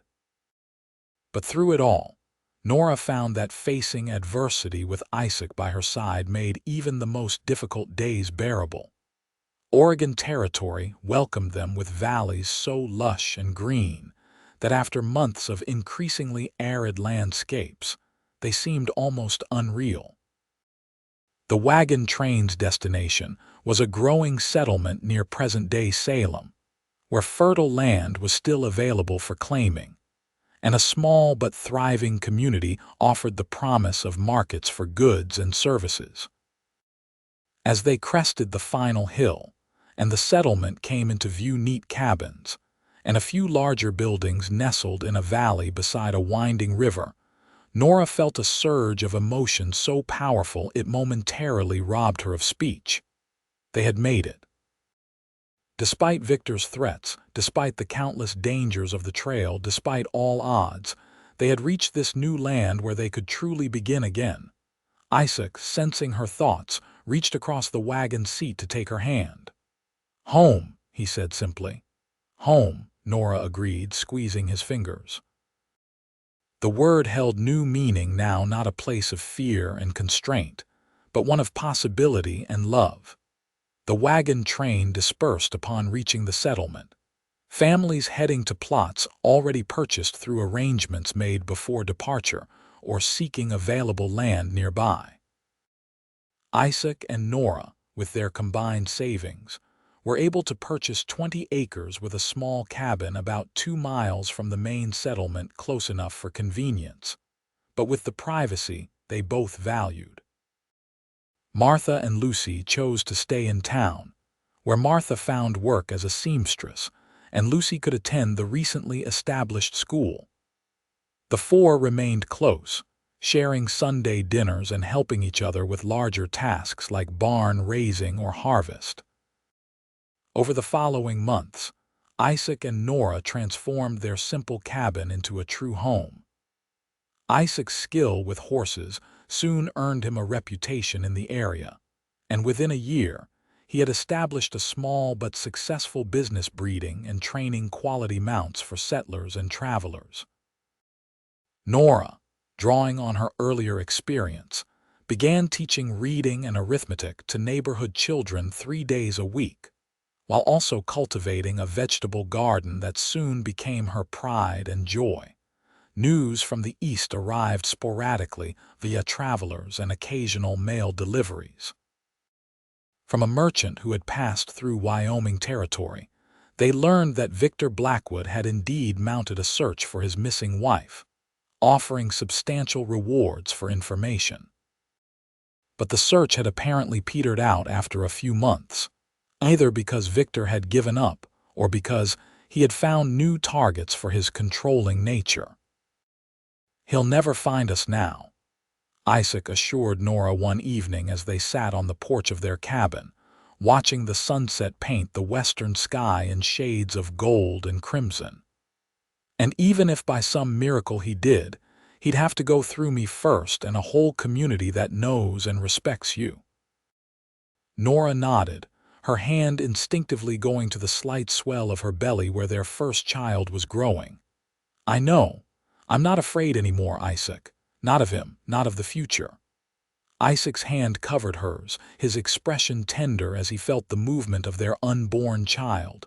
"Nor should you be.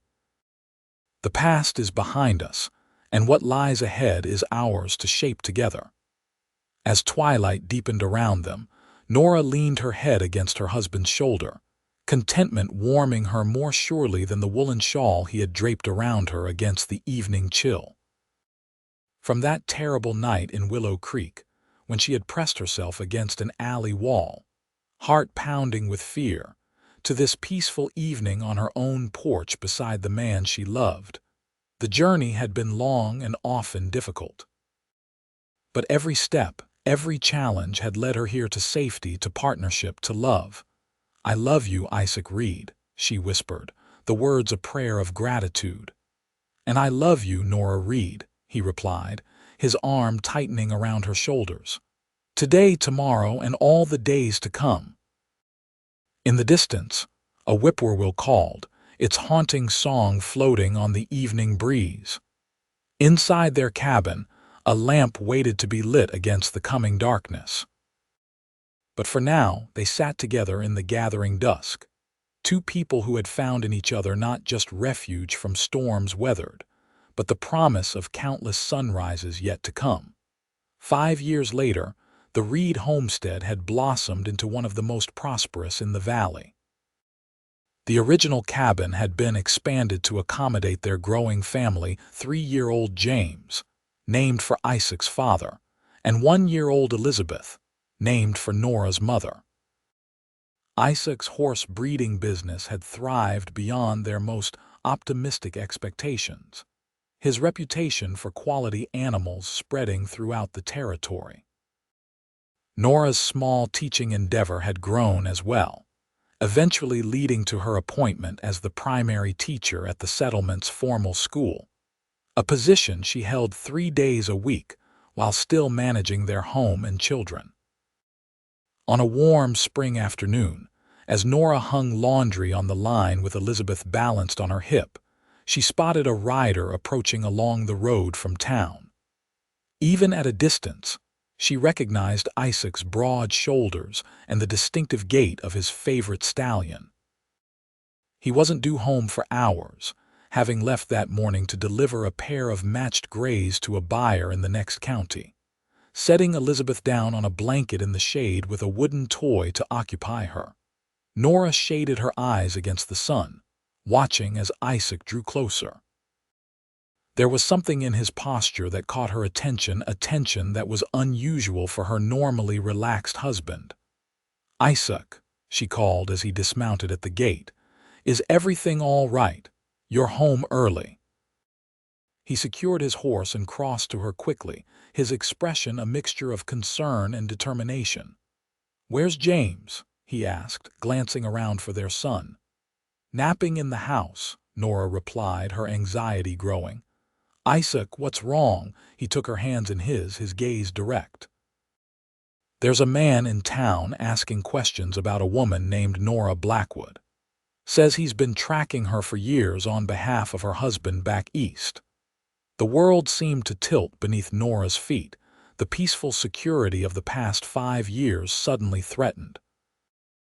"Victor," she whispered, the name still able to send a chill through her despite the time and distance that separated them. "After all this time." "It seems so," Isaac confirmed grimly. "Though the man himself isn't here, just someone he's hired, a former lawman named Garrett. What does he want?" Nora asked, though she feared she already knew the answer. "To bring you back. Says Blackwood never granted a divorce, that legally you're still his wife." Isaac's jaw tightened. "Which is nonsense, of course. Even if there was no formal divorce, abandonment laws would apply after this much time. Not to mention that our marriage is recognized by territorial law." Nora closed her eyes briefly, fighting the wave of fear that threatened to overwhelm her. When she opened them again, her resolve had solidified. "He can't have me," she said firmly. "This is my home, my life." "You are my husband, not Victor Blackwood." "Damn right," Isaac agreed, his hands tightening around hers. "I've spoken to Judge Wilson. He's preparing papers confirming our legal union and your residency here. This Garrett fellow has no authority to compel you to go anywhere." "But he'll try," Nora said, her mind racing ahead. "Victor wouldn't have sent him all this way just to give up at the first obstacle. Let him try." Isaac's voice was steel. "He'll find this isn't Wyoming territory where Blackwood's money bought him influence. Here we have friends standing in the community, and he'll answer to me before he gets anywhere near you or our children." The sound of small feet on the porch steps interrupted them. James appeared, tousled from his nap, clutching the small carved horse that was his constant companion. "Papa home," he announced happily, running to wrap his arms around Isaac's legs. Isaac scooped the boy up, his expression softening as he held his son close. "Yes, little man, Papa's home." Over James's head he met Nora's gaze. "And I'm not going anywhere." The family retreated into the house, Nora gathering Elizabeth from her blanket as they went. Inside, with the doors secured, they discussed their options while the children played nearby, blissfully unaware of the threat that had suddenly appeared on their horizon. "Judge Wilson suggested we stay in town for a few days," Isaac explained as they sat at the kitchen table. "He's offered us rooms above his office, says it would be easier to deal with any legal challenges if we're close at hand." Nora nodded, seeing the wisdom in this. "And if Garrett tries something less legal, the sheriff is aware of the situation. So are our neighbors." Isaac's expression was grim but determined. "No one's taking you anywhere against your will, Nora, not while I draw breath." She reached across the table to touch his face, drawing strength from his unwavering support. "We've come too far to let Victor cast his shadow over us again. Whatever happens, we face it together." They packed quickly, taking only what they would need for a few days in town. As they loaded the wagon, Nora cast a glance back at the home they had built together, the flower beds she had planted. The swing Isaac had hung from the oak tree for James. The smoke curling from the chimney of the kitchen, where they had shared countless meals and conversations. No, she would not let Victor take this from her. Not now, not ever. The ride to town was tense, both adults vigilant while trying to maintain a sense of normalcy for the children. James, excited by the unexpected trip, peppered them with questions about where they were going and why, while Elizabeth dozed in Nora's arms, oblivious to the adults' concerns. Judge Wilson greeted them at his office, a portly man with kind eyes and a determined set to his jaw. "Mrs. Reid," he said warmly, emphasizing her married name. "I've prepared the necessary documentation affirming your legal status here in Oregon Territory. Should this individual attempt any formal action, we are well prepared to counter it." "Thank you, Judge," Nora replied gratefully. "I appreciate your help more than I can say. Think nothing of it. The Reid family has been a credit to our community." He led them upstairs to spacious rooms that had clearly been hastily prepared for their arrival. "Make yourselves comfortable. My wife has sent over some provisions, and anything else you need, just ask." After settling the children, Isaac prepared to leave briefly. "I need to speak with the sheriff again, get a better description of this Garrett fellow. Will you be all right here for an hour or so?" Nora nodded, though anxiety flickered in her chest at the thought of him leaving. "We'll be fine. Judge Wilson is just downstairs, and these rooms are secure." Isaac kissed her gently. "Lock the door behind me. I'll knock 3 times when I return so you'll know it's me." After he left, Nora secured the door as promised, then turned her attention to the children. James was exploring the unfamiliar rooms with enthusiasm, while Elizabeth was beginning to fuss, hungry after their journey. "An adventure, Mama?" James asked as Nora prepared a simple meal from the provisions Mrs. Wilson had provided. "Yes, darling. A little adventure in town." She forced a smile, determined not to let her fear affect her children. "And when it's over, we'll go back to our home, just as we always do." The afternoon passed slowly, each sound from the street below drawing Nora to the window. She caught herself repeatedly touching the silver ring Isaac had given her years ago, now accompanied by a proper gold band he had surprised her with on their first anniversary in Oregon. The rings symbolized everything she had fought for: her freedom, her right to choose her own path, the life she and Isaac had built together. 3 sharp knocks at the door finally announced Isaac's return. Nora checked through the peephole Judge Wilson had thoughtfully installed before opening the door, relief washing through her at the sight of her husband's familiar face. "Any news?" she asked as he entered, immediately going to check on the children, who had finally settled for naps. "Garrett's staying at the hotel," Isaac reported, his expression troubled. Sheriff described him as a hard-looking man, mid-40s, with a scar across his right cheek. Former lawman from Kansas, apparently, though the sheriff has sent telegrams to verify his credentials. "Did he say what Victor is offering for my return? $500. Isaac's disgust was evident, as if you were stolen property to be recovered. Nora's stomach churned at the thought. "What's our next step?" Judge Wilson has arranged a hearing for tomorrow morning. Garrett will be required to present any legal claim in formal proceedings, where Wilson can immediately counter with our documentation. Isaac's hand found hers, squeezing gently. "It's a formality, Nora. He has no legitimate claim."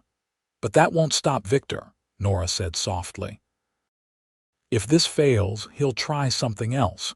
He's not a man who accepts defeat." "Then we'll face that too," Isaac promised, "together as we have everything else." That evening, after a simple dinner, and putting the children to bed in the small adjoining room, Nora and Isaac sat by the window overlooking the main street of the settlement. Lamps were being lit in shops and homes, the ordinary rhythm of community life continuing despite the personal drama unfolding for the Reid family. "You ever regret it?" Nora asked suddenly, her gaze fixed on the darkening street below. "Getting involved that night in Willow Creek?" taking on someone else's troubles. Isaac turned to her, surprise evident in his expression. "Regret meeting you, loving you, having our children." He shook his head firmly. "Not for a single moment, Nora. What we've built together is the best thing that's ever happened to me. Even now, with the past reaching out to threaten us, even now." Isaac took her hand, his thumb brushing over her wedding rings. What Victor Blackwood failed to understand, what men like him always fail to understand, is that love can't be enforced or contained. It has to be freely given, freely received. His blue eyes, still as clear and honest as the day they'd met, held hers. "What we have, he could never comprehend, let alone destroy." Tears pricked at Nora's eyes, not of fear but of profound gratitude for this man who had risked everything to help a stranger and had continued to stand beside her through all that followed. "I love you, Isaac Reed," she whispered, leaning into his embrace. "Whatever happens tomorrow, never doubt that." "I don't," he assured her, his arms strong around her. "And I never will." Morning brought clear skies and a sense of purpose. Nora dressed with special care in her best dress, a deep blue that Isaac had once said matched her eyes. With her hair neatly arranged and her wedding rings prominently displayed, she looked every inch the respected wife and mother she had become in Oregon Territory. Isaac, too, had dressed formally, in the suit he wore for important business dealings and church services. Martha had arrived early to watch the children, her support unwavering as always. "You show them who Nora Reed is," she encouraged as they prepared to leave for the hearing. "Not who someone else tried to make you." The town hall was unusually crowded for a weekday morning, word having spread about the hearing. As Nora and Isaac entered, escorted by Judge Wilson, they were met with nods of greeting and supportive smiles from neighbors and friends. It warmed Nora's heart to see such tangible evidence of the community. They had become part of a stark contrast to the isolation Victor had enforced during their marriage. And then she saw him, a hard-faced man with a prominent scar, standing near the front of the room with a stance that suggested former military or law enforcement training. His cold eyes assessed her as she walked past, and Nora felt a chill despite the warmth of the room. This was Garrett, Victor's agent, sent to retrieve what his employer considered a runaway possession. Judge Wilson called the hearing to order, his authoritative voice silencing the murmurs that had filled the room. "We are gathered to address a claim brought by Mr. Everett Garrett, acting as agent for Victor Blackwood of Wyoming Territory, regarding the person of Nora Blackwood, allegedly the legal wife of said Victor Blackwood." He fixed Garrett with a stern gaze. "Mr. Garrett, please present your claim." Garrett stepped forward, producing a folded document from his coat pocket. "I have here a marriage certificate confirming the union of Victor Blackwood and Nora Matthews in Willow Creek, Wyoming Territory, dated April 15, 1878. No record of divorce exists. Mr. Blackwood asserts his legal right to the return of his wife to the marital home." Murmurs rippled through the assembled crowd, silenced by Judge Wilson's gavel. "And your authority to act in this matter." Garrett produced another document, a letter of agency from Mr. Blackwood, witnessed and notarized in Cheyenne, authorizing me to locate and return Mrs. Blackwood by any necessary means. "I see." Judge Wilson accepted both documents, examining them briefly before turning to Nora and Isaac. "Mrs. Reed, do you wish to respond to these claims?" Nora stood, grateful for Isaac's steadying hand at her elbow. "I do, Your Honor." Her voice was clear and steady, carrying to every corner of the room. "I am Nora Reed, legally married to Isaac Reed in a ceremony performed by Reverend Thomas Simmons at Fort Bridger on September 3, 1878, witnessed by the entire company of the Westward Hope wagon train. Judge Wilson nodded, producing the documentation he had prepared. I have here the marriage certificate confirming this union, as well as affidavits from several witnesses who are now residents of this territory. Additionally, I have documentation of the Reed family's continuous residency in Oregon Territory for the past 5 years, during which time Mrs. Reed has been recognized as a married woman, mother, and respected teacher in our community. He turned to address Garrett directly. Under territorial law, abandonment of a spouse for a period exceeding 1 year without communication or support constitutes grounds for dissolution of marriage. Even if no formal divorce was filed, Mrs. Reed's subsequent marriage would be considered valid after such abandonment. Abandonment. Garrett's voice was harsh with disbelief. She ran away in the night, taking what wasn't hers. Mr. Blackwood has been searching for her ever since. I fled for my life, Nora countered, her composure momentarily shaken by the accusation. Victor Blackwood was a brutal husband who beat me regularly and threatened to kill me if I ever left him.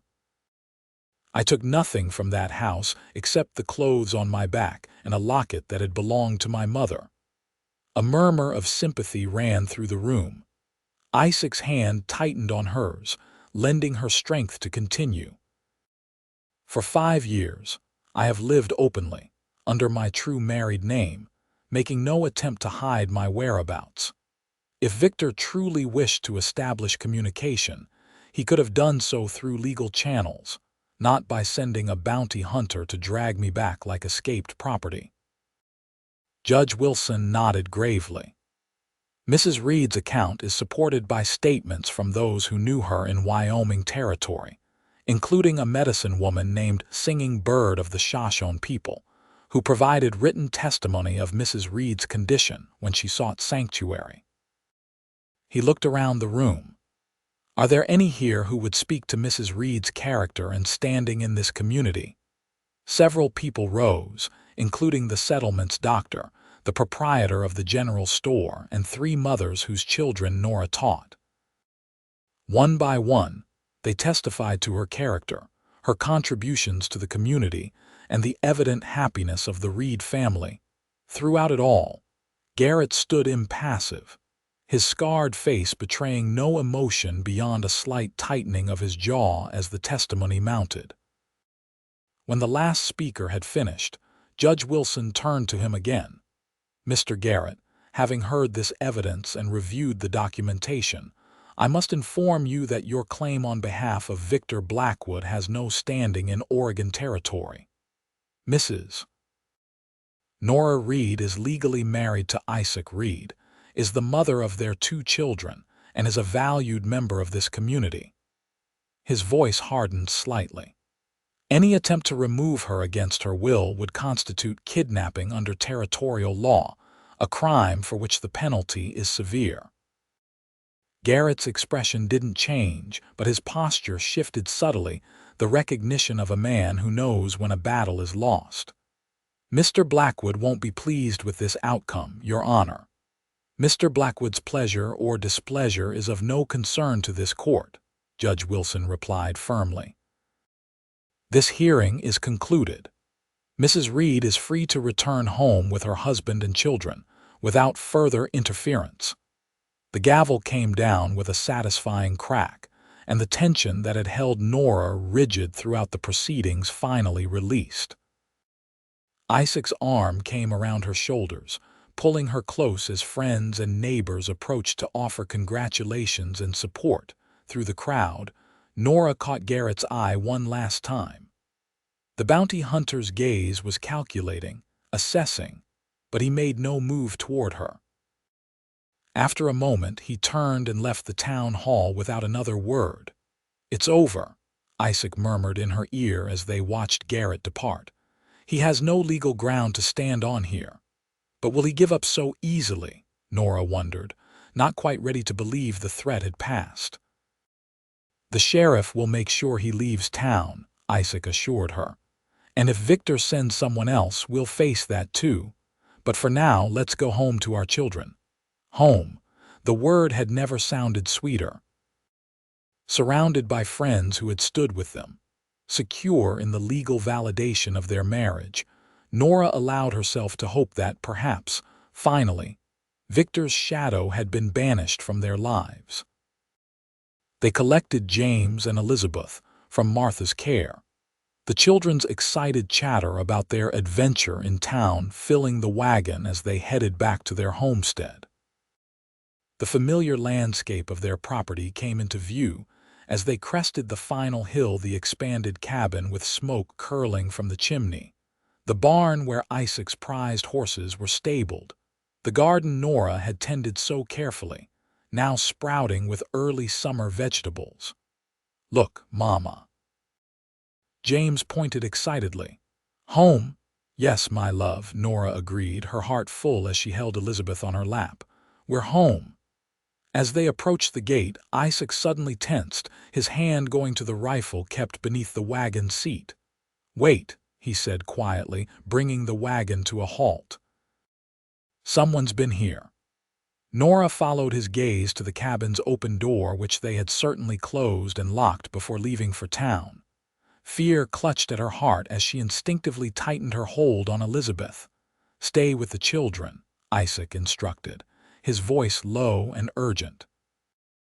"If anything happens, take the wagon and ride for town." "Isaac, no," Nora protested, horrified at the thought of him facing danger alone. "We should all go back to town, get the sheriff." Before he could respond, a figure appeared in the cabin doorway. Garrett, his stance casual but his right hand resting near the holstered gun at his hip. "Mr. and Mrs. Reid," he called, his tone almost conversational. "I thought we might continue our discussion in more private surroundings." Isaac positioned himself between the wagon and Garrett, his own hand now openly on his gun. "You're trespassing, Garrett. I suggest you leave while you still can." "Now, that's not very hospitable," Garrett replied, stepping down from the porch. "Especially when I've come all this way on Mr. Blackwood's behalf." "The judge made his ruling," Isaac said firmly. "You have no claim here, courts judges." Garrett waved a dismissive hand. "Mr. Blackwood doesn't put much stock in such things. He's a man who believes in more direct solutions." Nora felt cold dread seeping through her veins. This was what she had feared, that Victor would not be deterred by legal rulings or community support. In his mind, she was still his property, to be reclaimed by whatever means necessary. "What does he want?" she asked, her voice steadier than she felt. Garrett's gaze shifted to her, his expression calculating. "Originally, to have you brought back to Wyoming to face the consequences of your theft and desertion." His mouth twisted in what might have been a smile. "But given today's events, I've been considering an alternative that might satisfy Mr. Blackwood nearly as well." "And what would that be?" Isaac demanded, his body coiled with tension. "Proof that you've been appropriately punished for your defiance." Garrett's cold eyes fixed on Nora. "A message that would ensure you never forget who you really belong to." Isaac took a step forward, his voice low and dangerous. "You will not touch my wife or my children." "Children?" Garrett's gaze moved to James and Elizabeth, who were watching wide-eyed from the wagon. "Now, that is interesting. Mr. Blackwood didn't mention there were children." "They're none of his concern," Isaac growled. "None of this is." "Oh, but it is," Garrett countered. "You see, Mr. Blackwood is a man who values what's his. And he believes very strongly that what once belonged to him always belongs to him." He took a step closer. "The woman, the children she's born, even you, Mr. Reid, all of this should have been his." The cold calculation in Garrett's voice sent a chill through Nora that had nothing to do with the afternoon breeze. This man wasn't just following orders for payment. He believed in what he was doing, in Victor's twisted sense of ownership and retribution. "Victor Blackwood has no claim on me or my family," Nora said, rising carefully in the wagon seat. Elizabeth clutched protectively against her chest. "I made my choice 5 years ago, and I would make it again every day for the rest of my life." Something in her defiance seemed to amuse Garrett. "Spirited, I can see why he wants you back, or broken." His hand moved closer to his gun. "Either would satisfy the debt." "This ends now, Garrett," Isaac said, his voice steady despite the tension evident in every line of his body. "You're outnumbered on land where you have no rights. The sheriff will be making his rounds soon. If you leave now, you might make it out of the territory before he catches up to you." It was a bluff. The sheriff rarely ventured this far from town without specific cause, but delivered with such conviction that it gave Garrett momentary pause. The standoff might have continued indefinitely if not for James, who chose that moment to scramble down from the wagon, excited to be home and oblivious to the danger. "Papa, can we see the new foal now, James?" Nora cried in alarm as her son darted past Isaac toward the barn. Garrett's hand moved to his gun, whether from startlement or calculation. Nora would never know. What she did know with absolute clarity was that Isaac moved faster, his draw smooth and practiced, his aim unwavering as he leveled his revolver at Garrett's chest. "Don't," Isaac warned, his voice deadly quiet. "Don't even think about it." Garrett froze, his hand still on his weapon but making no move to draw. His eyes narrowed as he reassessed the situation. "You'd shoot a man in front of your children, Reed, to protect them, without hesitation." Isaac's grip on his revolver remained steady. "The question is whether you're willing to die for Victor Blackwood's wounded pride." The moment stretched, taut with possibility.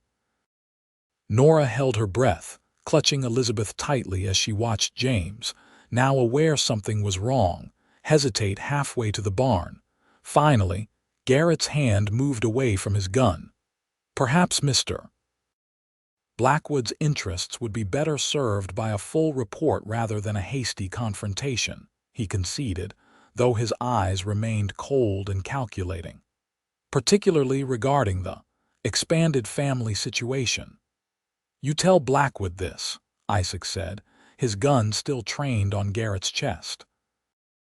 "Nora Reed is my wife. These are our children. If he sends anyone else to threaten what's mine, they won't return to report." "A clear message," Garrett acknowledged with a slight inclination of his head, "though I doubt it will be the one he wishes to hear." "Then he can come himself," Isaac replied, "and answer to me directly." Something like respect flickered briefly in Garrett's eyes. "I'll convey your invitation." He began backing toward his horse, tethered near the side of the cabin. "Though I wouldn't prepare for company any time soon. Mr. Blackwood prefers to work through intermediaries these days. Something about a lung condition." This new information registered in Nora's mind. Victor was ill. Perhaps seriously so if he had sent Garrett rather than coming himself. It was a strange thought that the man who had once seemed so powerful, so invincible in his cruelty, might be physically diminished. "Then this is finished," Isaac stated, not lowering his weapon. "You've delivered your message, received our answer. There's nothing more to be done here." Garrett mounted his horse with careful movements, aware of Isaac's unwavering aim. "For now," he agreed, gathering the reins. "But men like Victor Blackwood, they have long memories and longer reaches." His gaze moved to Nora. "Remember that, Mrs. Reed, or Blackwood, or whatever name you choose to hide behind." With that parting comment, he wheeled his horse and rode away, not galloping but moving at a steady pace that suggested confidence rather than retreat. Only when Garrett had disappeared beyond the bend in the road did Isaac lower his gun, immediately turning to call James back to the wagon. The boy ran to his father, suddenly frightened by the tension he had belatedly sensed. "Bad man, Papa?" he asked, clutching Isaac's leg. "Yes, son," Isaac confirmed, lifting James into his arms while keeping a watchful eye on the road. "But he's gone now, and he won't be back." Nora wasn't so certain of that, but she kept her doubts to herself as they cautiously approached their home. Isaac insisted on checking the cabin and outbuildings thoroughly before allowing Nora and the children inside. Nothing appeared to be damaged, or missing Garrett had apparently entered only to wait for their return, not to vandalize their property. Still, the knowledge that he had been in their home, had touched their belongings, had possibly stood over the beds where they slept, left Nora feeling violated in a way that was disturbingly familiar from her marriage to Victor. The cabin, their sanctuary, had been invaded by the past she had fought so hard to escape. That night, after the children were finally asleep, Nora and Isaac sat at their kitchen table, speaking in low voices to avoid waking them. "We should report this to the sheriff," Isaac insisted. "Garrett trespassed, made threats. That's enough to have him arrested if he's still in the territory." "And if he's already gone?" Nora questioned. "All we'd be doing is creating an official record that Victor is still pursuing me. Is that really what we want?" Isaac's expression was troubled. "What are you suggesting, Nora? That we pretend this didn't happen?" "No." She reached across the table to take his hand. "But I think we need to consider the possibility that this won't end with Garrett's departure. Victor now knows where we are, that we have children.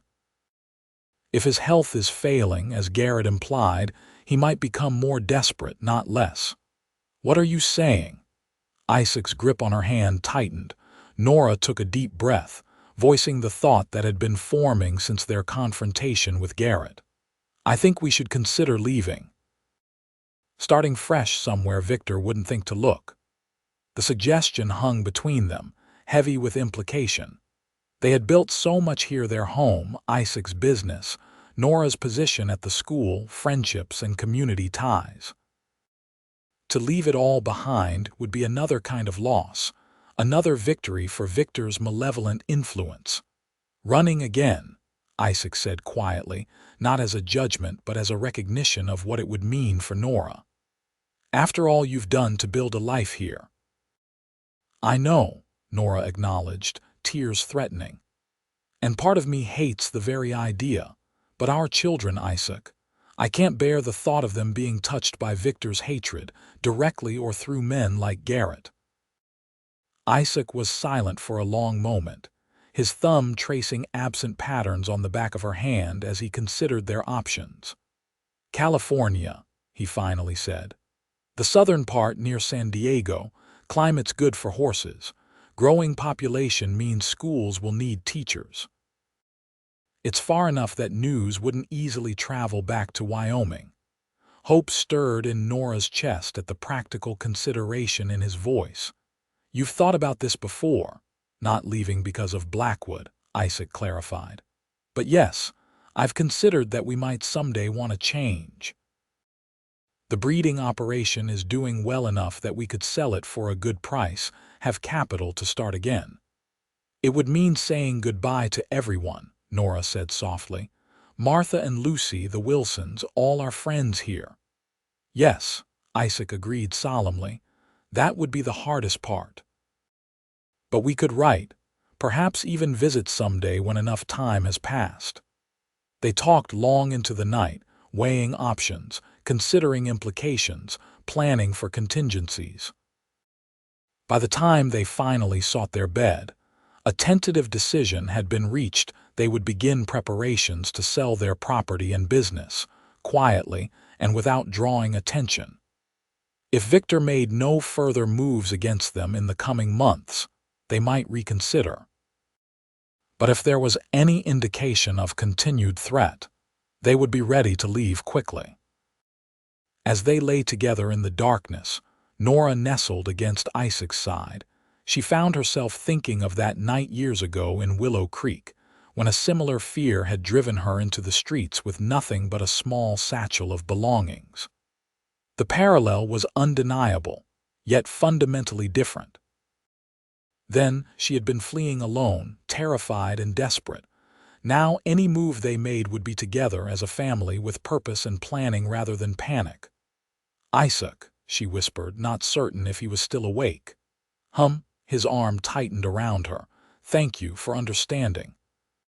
For being willing to start over again, if that's what we need to do." He shifted to press a kiss to her forehead.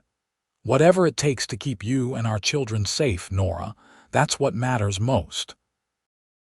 "I love you," she said simply, the words carrying the weight of all they had endured together and all that might yet lie ahead. "And I love you," he replied, his voice steady and sure in the darkness. "No matter where we go or what we face, that won't change." With that assurance warming her heart, Nora finally drifted into sleep, secure in the knowledge that whatever decisions they made, whatever challenges awaited them, they would face them as they had faced everything since that fateful night in Willow Creek together, with courage and unwavering love. The dawn that broke over their homestead the following morning seemed to carry a message of renewal rather than threat. As Isaac and Nora moved through their daily routines, feeding the children, tending the animals, preparing for the day's work, the decision they had reached in the night settled into place with increasing certainty. Not a retreat, but a strategic advance toward a future where Victor's shadow could no longer reach them. California beckoned a land of new beginnings, where the Reed family could build on the strength and resilience they had forged together in Oregon territory. And as Nora watched Isaac swing James onto his shoulders while Elizabeth reached up from her blanket on the porch, giggling for her turn, she knew with absolute certainty that home wasn't this cabin or this land, however dear they had become. Home was wherever they were together, free from fear and filled with love. And that was something Victor Blackwood, for all his money and malice, could never take away.